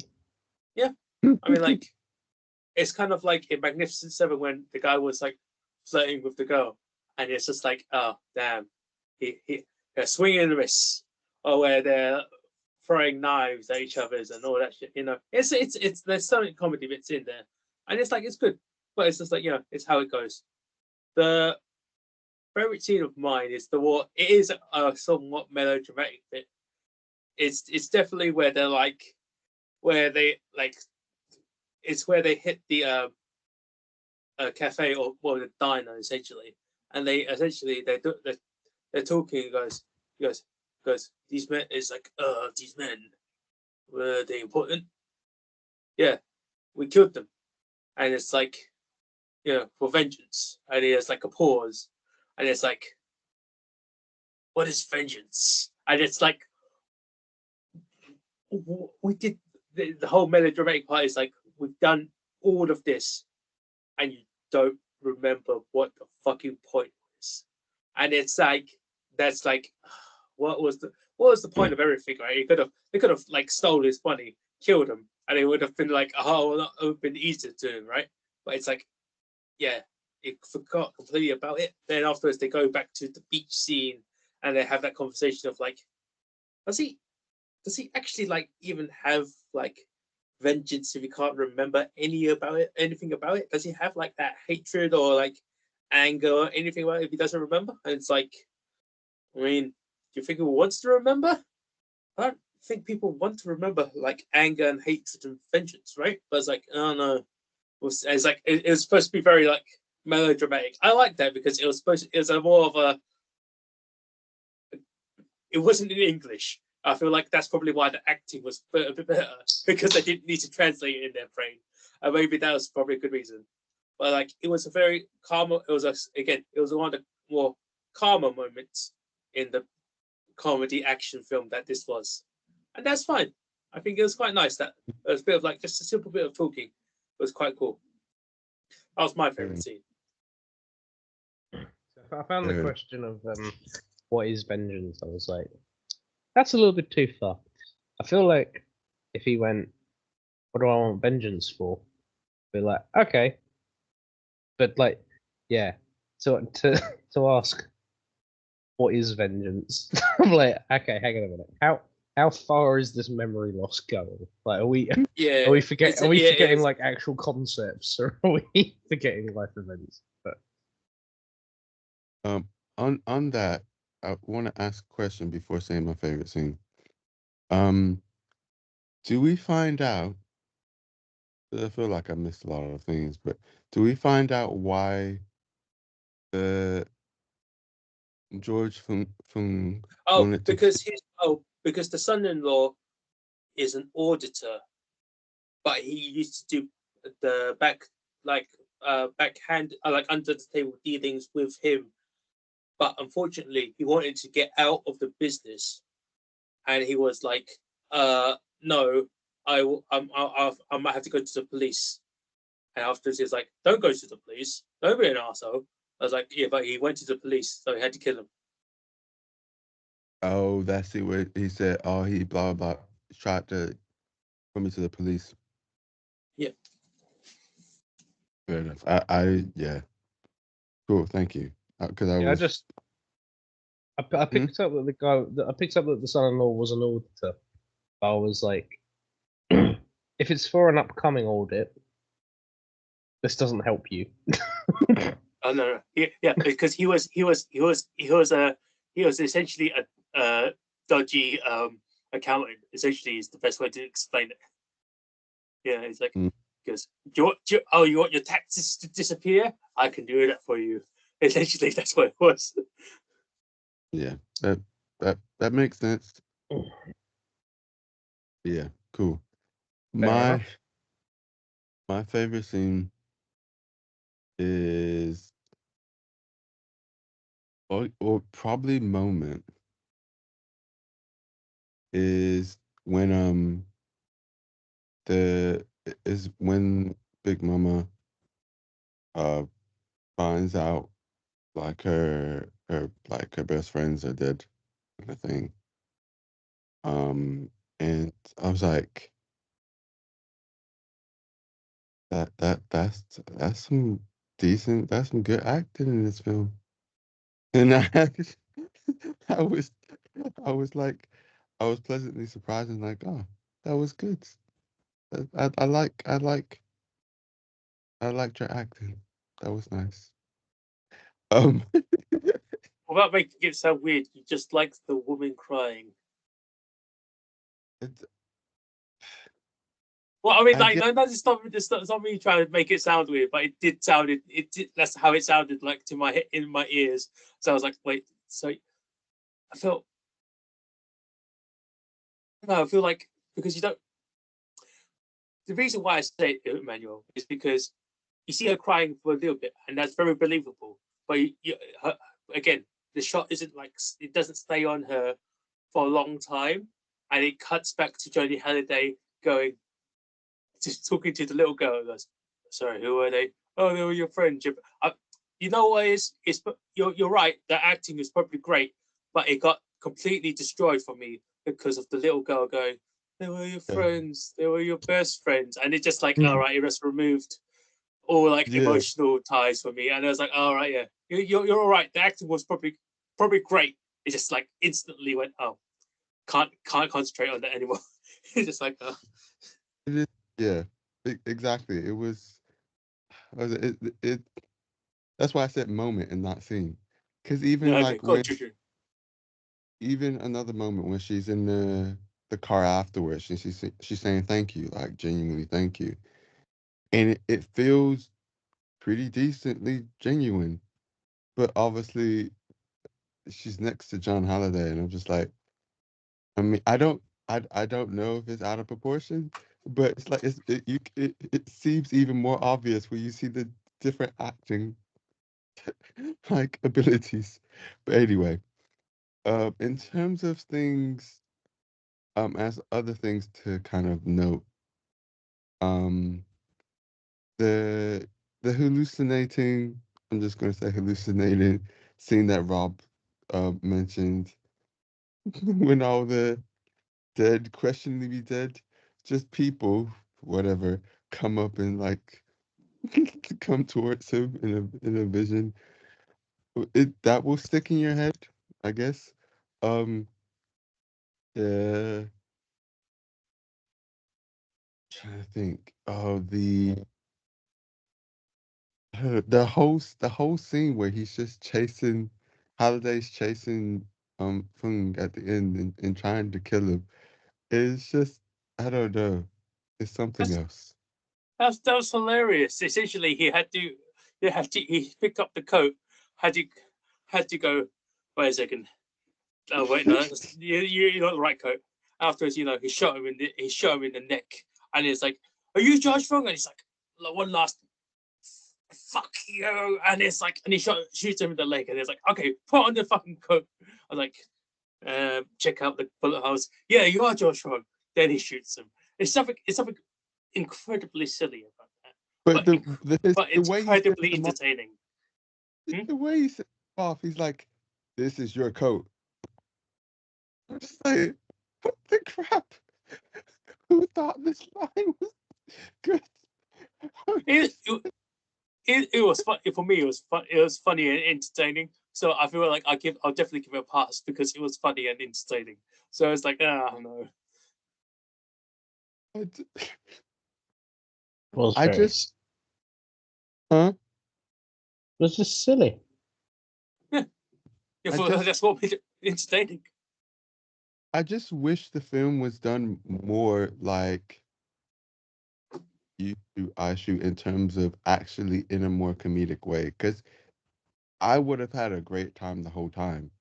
It just felt like it should be funny, but it was too serious. So Yeah, it was just I guess it's a question of like certain film. I don't know how to say it right, because if it goes too far in comedy, it becomes another sort of like. There's quite a lot of like comedy films that are from Hong Kong, or like stuff. But if you needed it, I feel like it could have went into the more serious side of it, I guess. But like, oh no, it would have lost that love, like just a touch of Hong Kong like cinema magic. And it's just like, it's like it was the balance wasn't perfect. It was definitely a bit more funnier scenes than serious scenes. And especially because you've seen You Shoot, I Shoot from me picking it, I can if I picked this film first, then I picked You Shoot, I Shoot. I wonder if you really liked this film. I don't know. I wouldn't like this film. But would you but no, but if I showed you this film, then I showed you You Shoot, I Shoot, would you have gave You Shoot, I Shoot a lot more higher score than he did? I was like, oh yeah, this is way better. No, I don't. I think I would have given it what I did. Okay. Just I try not to compare films when I'm thinking about scoring them anyway. I'm just thinking about the film itself. Um, I don't know. This is just my personal kind of opinion, but yeah. Yeah, that's good. That's good. It's like it's interesting to see how you guys semi enjoyed it, or for Mario sake, not really enjoy it. Unfortunately, because Ben is not here as well, we can't really ask him and like pick his brain for it, I guess is the right phrase. Yeah, I can't see. We don't know how it was like. It's a good for me as a closing statement. I've got to say it's like I'm still glad I chose this film. I feel like it's quite an interesting film to watch yourself. It's not. It was definitely interesting. It wasn't really like it was an okay watch.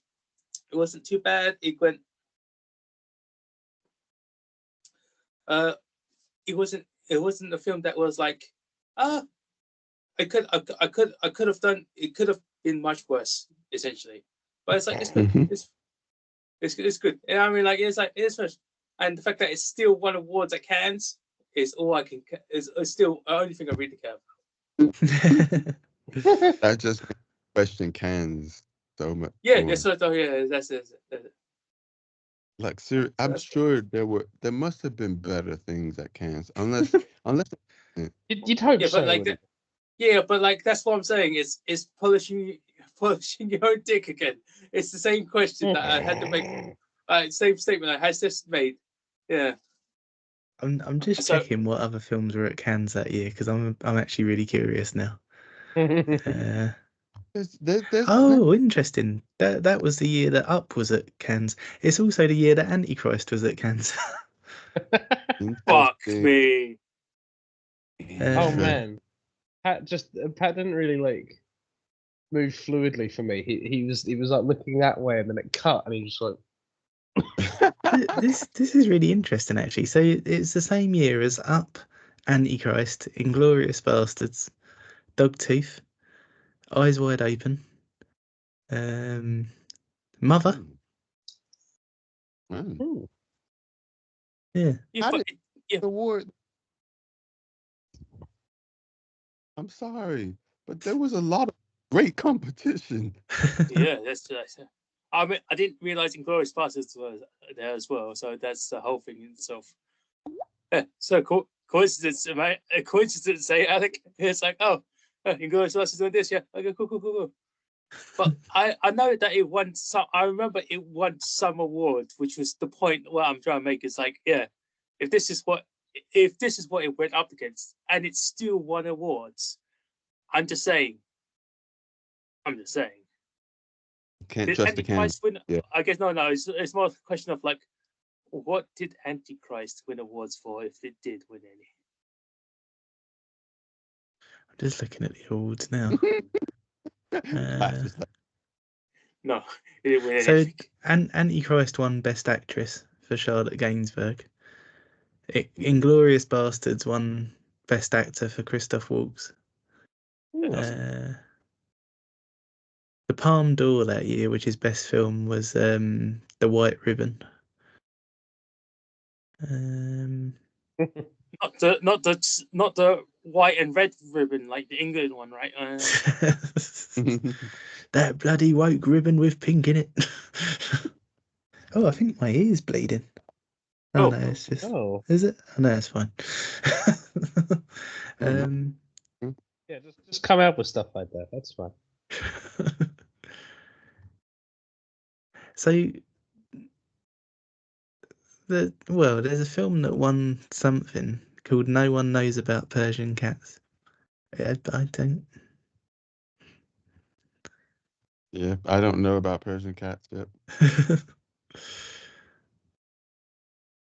Oh, there you go, Pat. Looking for Eric won an award that year at Cannes. I'm surprised you haven't picked that yet. I mean, there's a lot of films that I had scheduled, but then circumstances have happened. Oh man, you should pick Looking for Eric. That'd be a great pick. A very you pick as well. I will at some point.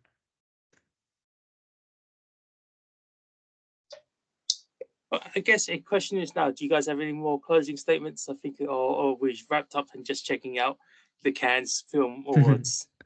So it wasn't a me film, but I'm glad you picked it. I think it's been a very interesting pick, and I'm glad that Suet Lamb is part of Film Club now.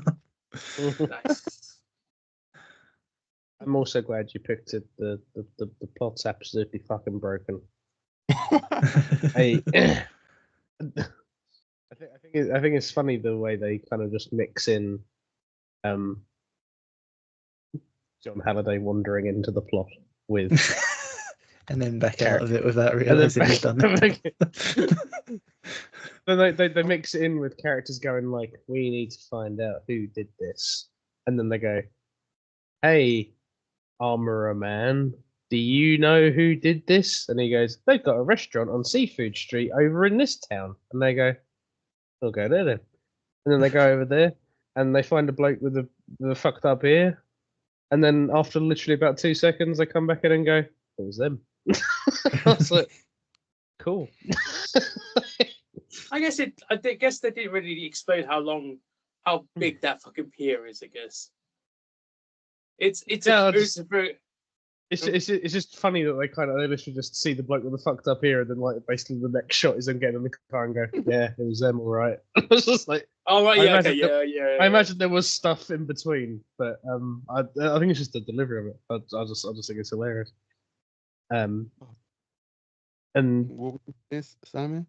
Oh, sorry. I know, because that's the actual Saigon seafood market pier is it's like it's like I would say like a quarter of the island, but like it's like a quarter of the island is that fucking pier, right? So much shit to do there.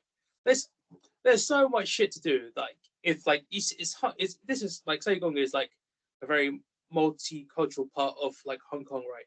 But it's so weird because it's kind of like you see all the seafood stuff. Then if you go farther down enough, you go, there's a fish and chip shop. It's called Camden Fish and Chip Shop. Okay, right, all right. Then after you keep going down, and like there's a place that sells fucking Gouda cheese, and like I saw it just like a couple of days ago myself. I was like, when the fuck did this happen? Why? Because it's like I thought it was like they were being funny about it, right? And it was just like plastic like little things. No, it's actual fucking Gouda cheese. Like the guy is actually the wax and all the shit. And it's like, why? When did Holland come to Hong Kong? It's like weird. It's like it's so much stuff there. It's just like, oh yeah, because that pier is fucking humongous. So to be honest, like if it took them a while for them to like check each place, then it makes sense. But I understand what Alec was saying. It's like the cut was a bit like, oh, there's someone with a damaged ear. Cut back to them, go back into the van. And it's like, oh right, yeah, it's a bit sudden. It's them, all right. But yeah, it's just stuff like that, and it's just like, oh, there's just so many things just pushing the plot along where I was going. I rewatched this several times, going like, how did we get from A to B? What happened? What occurred? Am I missing something? And then after watching them, I was like, I'm not missing anything. They just don't say any of it. And then so like the plot's just not. It's not connected with anything. You reminded me, Alec. The whole kind of at on one end, this kind of makes sense, but in the other end, it's like, why is it in this movie? It serves no purpose.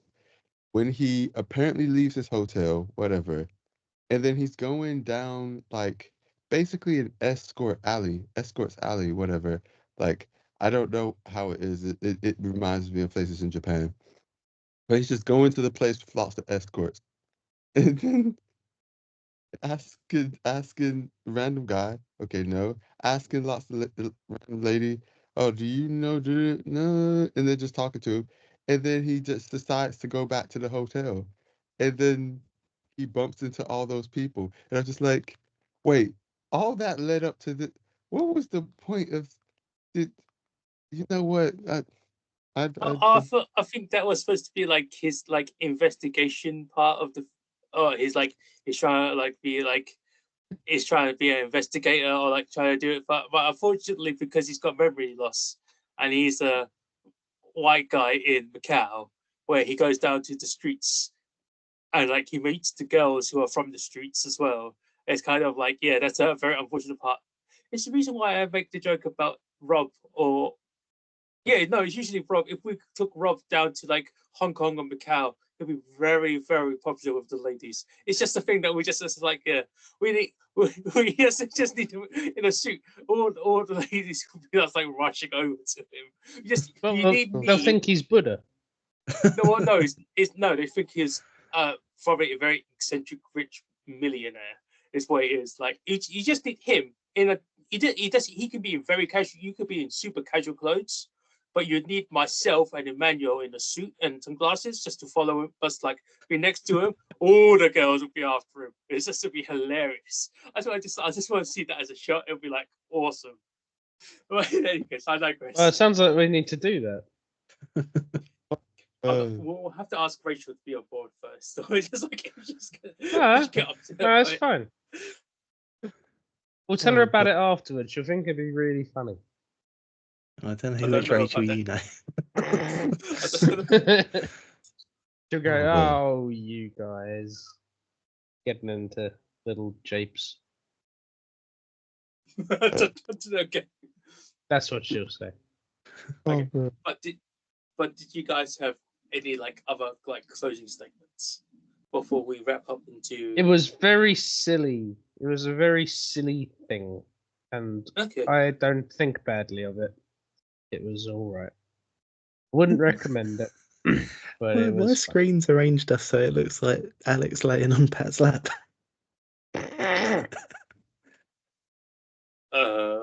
Lucky me. I've got to take a screenshot of this. Sorry, carry on. Yeah, silly film. Very silly film. In that case, we shall leave it at, it was a silly film. That's okay. Silly film with a silly villain. Silly villain knows that the protagonist has memory loss and doesn't recognize him, so tries to walk past him without shooting him when he could, and then some bloody wind pushes his tie up and exposes the sticker on the tie, and then and Johnny Halliday goes, "Hold on a fucking minute." And that's how he beat the bad guy, because the bad guy didn't take his shot when he should have taken his shot. He decided to go like, I'm going to be a silly villain and walk past him. He won't know, but I'll know, and I'll go hee hee. Oh yeah. How did he know he had memory loss or problems with his memory? Because he read it in the script. The manual. It was one of the few things he remembered. He read it in the script and he went, "Oh, he doesn't have any memory. I see." Because I was just like, wait, this guy swapping his bulletproof coat and giving it to someone else, which seems silly, but and it's then not bulletproof anymore. No. It was his waistcoat that was bulletproof. Yeah, you're right. Yeah, it's waistcoat. Yeah, true. But that is actually a big plot point. I completely forgot about why did he know that he had memory loss is actually a big plot point that I actually might have to drop my own story score for. But that's actually too big a plot point that I realized. Oh fuck. Okay, no, I guess okay. Well, I like the plot armor as well, and he just wanders in, and all the bodyguards are there, and they see this fucking disheveled looking man just wander into this square, and they're like, "Hold on a minute," and they're all just like got their hands on their guns, and then Johnny Halliday has all the time in the world to go, all right, and he pulls his gun out and he starts shooting him, and nobody shoots him. Nobody. Zero. There's like fucking 30 guards in this square and none of them can point at him. It's incredible. Oh yeah, I mean they're very shit bodyguards. Yeah. Okay. Yeah. Drop the story score by half a point. Yeah. Yeah. Unfortunately, it's too big a full point. Yeah. Very silly.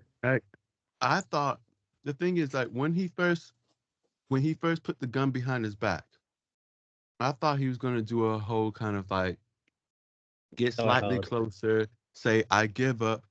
Can you just tell me why you're trying to kill me? Like drop his guard and then like do a Western kind of like pow, and just like one shoot him when he's close. I was just like, wait, he's not doing that. Wait, does he know he doesn't recognize? Most people would know you're the same person they're trying to kill if you don't have a coat on. How did you think that was going to protect you? Well, okay, remember, most people don't have memory loss, and most people aren't Johnny Halliday. So again, that's why I dropped the story score Oh yeah, by half a point. I mean, That's it just didn't make sense. yeah, that's what I'm talking about. I'm saying like, how does Fung know this?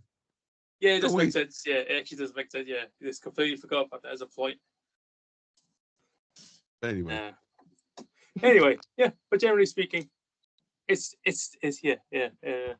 It's still a silly movie, and that's fine.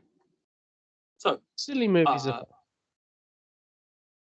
what I guess now is a question of Ben. bro, Oh wait, who's next now? what's your Me. pick? It's Robert and his double bill. It's my double Oh, it's bill. the- So oh, sorry, what did you say? I know it's just timing wise, but it's just no. Just tell me what your double bill is. Oh, is it a Wait. problem for you to do it this week? It might be. You might not see me on this call. Hang on. Emmanuel, it's your pick now. Right, let me work something out because I think we've got a couple of spare rounds, and if we've got spare rounds, then I can just push it to the next round. Ben is going to be here on the. Well, Ben is his birthday, right, on the 30th. Yeah. I'm not sure what my schedule is. I might be. Unless I can do the call in the air. I don't know what the situation is for me. Oh, that's all right. I man. mean, Well, you don't look, have to do them if you're not in a opportune position to do them. You don't have to worry. Well, no, it's because like today or at this point of right now, I am quite fine because it's just early. I just need to get up early. That's fine. I can do that. These are fine, but you don't have to worry about doing it on a plane. No Yeah, one's expecting to do it. that's a bit much for me. I think I can't do that. That's okay. But let's see. But Rob, what was your double bill? well, look. So we've got that. Well, so there's 2 rounds this year that won't have a double bill. So if doing the double bill this round is a problem for you, I can just do the double bill next round. Well, I mean, you don't have to do it just for me. It's like because it also depends on everyone else. Or I could do my pick and then we could just move it around. Yeah. We can do that. Yeah. Yeah, I mean, yeah, we can do The hell? that. Yeah. Let's do that. Okay. So Oh, what's your double bill?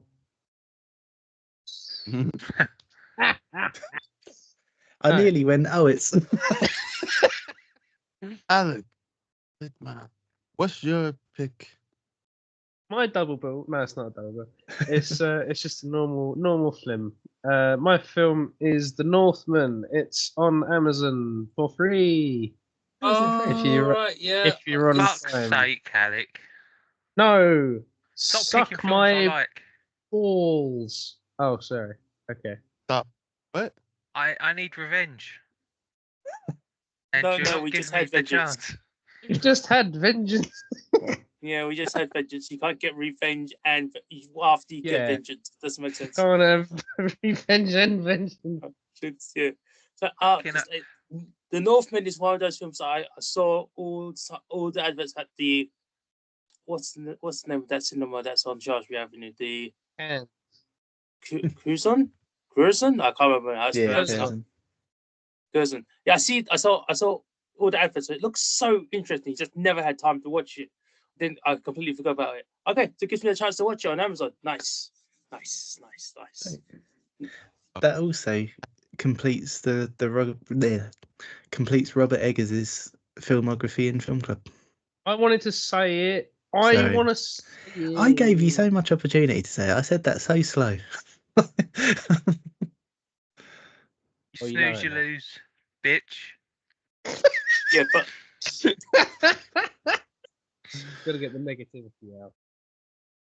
Oh, this is enough. Oh. This is a fantastic film. It's the fantastic Mr. Film. when you first said it, Pat, did you say stop picking films I like? Yeah. 'Cause Alex trashed some of mine, so I want to trash one of his, but this isn't giving me a chance to. Yeah, because I've heard good things about The Northman as well. So I was like, Yeah. In I all don't know if seriousness, it is a brilliant film. It's actually my least favourite Robert Eggers film. It's actually my favourite. So I mean, is it unless it's a sequel called The Southman? I don't care. It sort of reminds me of playing Assassin's Creed Valhalla. Valhalla. Yeah. I heard. Yeah, it's the Viking thing, but it's like Yeah. It sort of reminds me of playing Assassin's Creed 2 when you're in Venice. That makes sense from like what it looks like. I think did I want to watch it or not sure? Anyway, cool pick. Cool pick. This means I get to watch that scene that made me die in the cinema as well. Yeah. Yeah. Okay. I feel like That's I already know. my favourite scene. You know that. I feel like I know which one that is already. When I saw it, I came out and I was like, Pat, you're gonna lose your shit at a scene. I'm not gonna tell you what it is, but you'll know. And I kept asking him, "What's this scene?" Oh yes. And then I was like to Ben, "Has he told you this scene?" And Ben was like, "I don't know." Obviously, you told Ben, and Ben was really bad at saying that he didn't know. And then as soon as it happened, Ben looked at me, and I was gone. But Damn, I it must have wasn't been the really loudest fucking laugher hilarious. in the cinema. You wasn't. No, there was someone a few rows down was going, ha ha ha, which made it That's even funny. fun. Oh no, I can't wait to watch this. Yeah. I guess it's gonna be. I feel Oh, like man. it's gonna be hilarious and action filled, but have some comedy bits in there as well. Like It's got a West, bit it's of- kind of It's a kind Norse of like West- a Western. Yes, yeah, absolutely. It's It's got like fishing Western. in it as well. I mean, it's a Viking ring. I would assume. You know, I'm just. I'm also gonna say that the ending sort of reminds me of Star Wars. Which one? Star Wars. Revenge of the Sith. Yeah. Ah, Interesting. Interesting. Okay. So there's going to be Suspicious. The only good prequel film. Oh, no. Well, I don't know. Like, it's definitely middling. Yeah. yeah. I mean, I still like. Oh, do I still? Okay, that's a whole conversation in itself. I feel like we should end it there. It's going to take us ages to talk about which prequel films are like our favorites.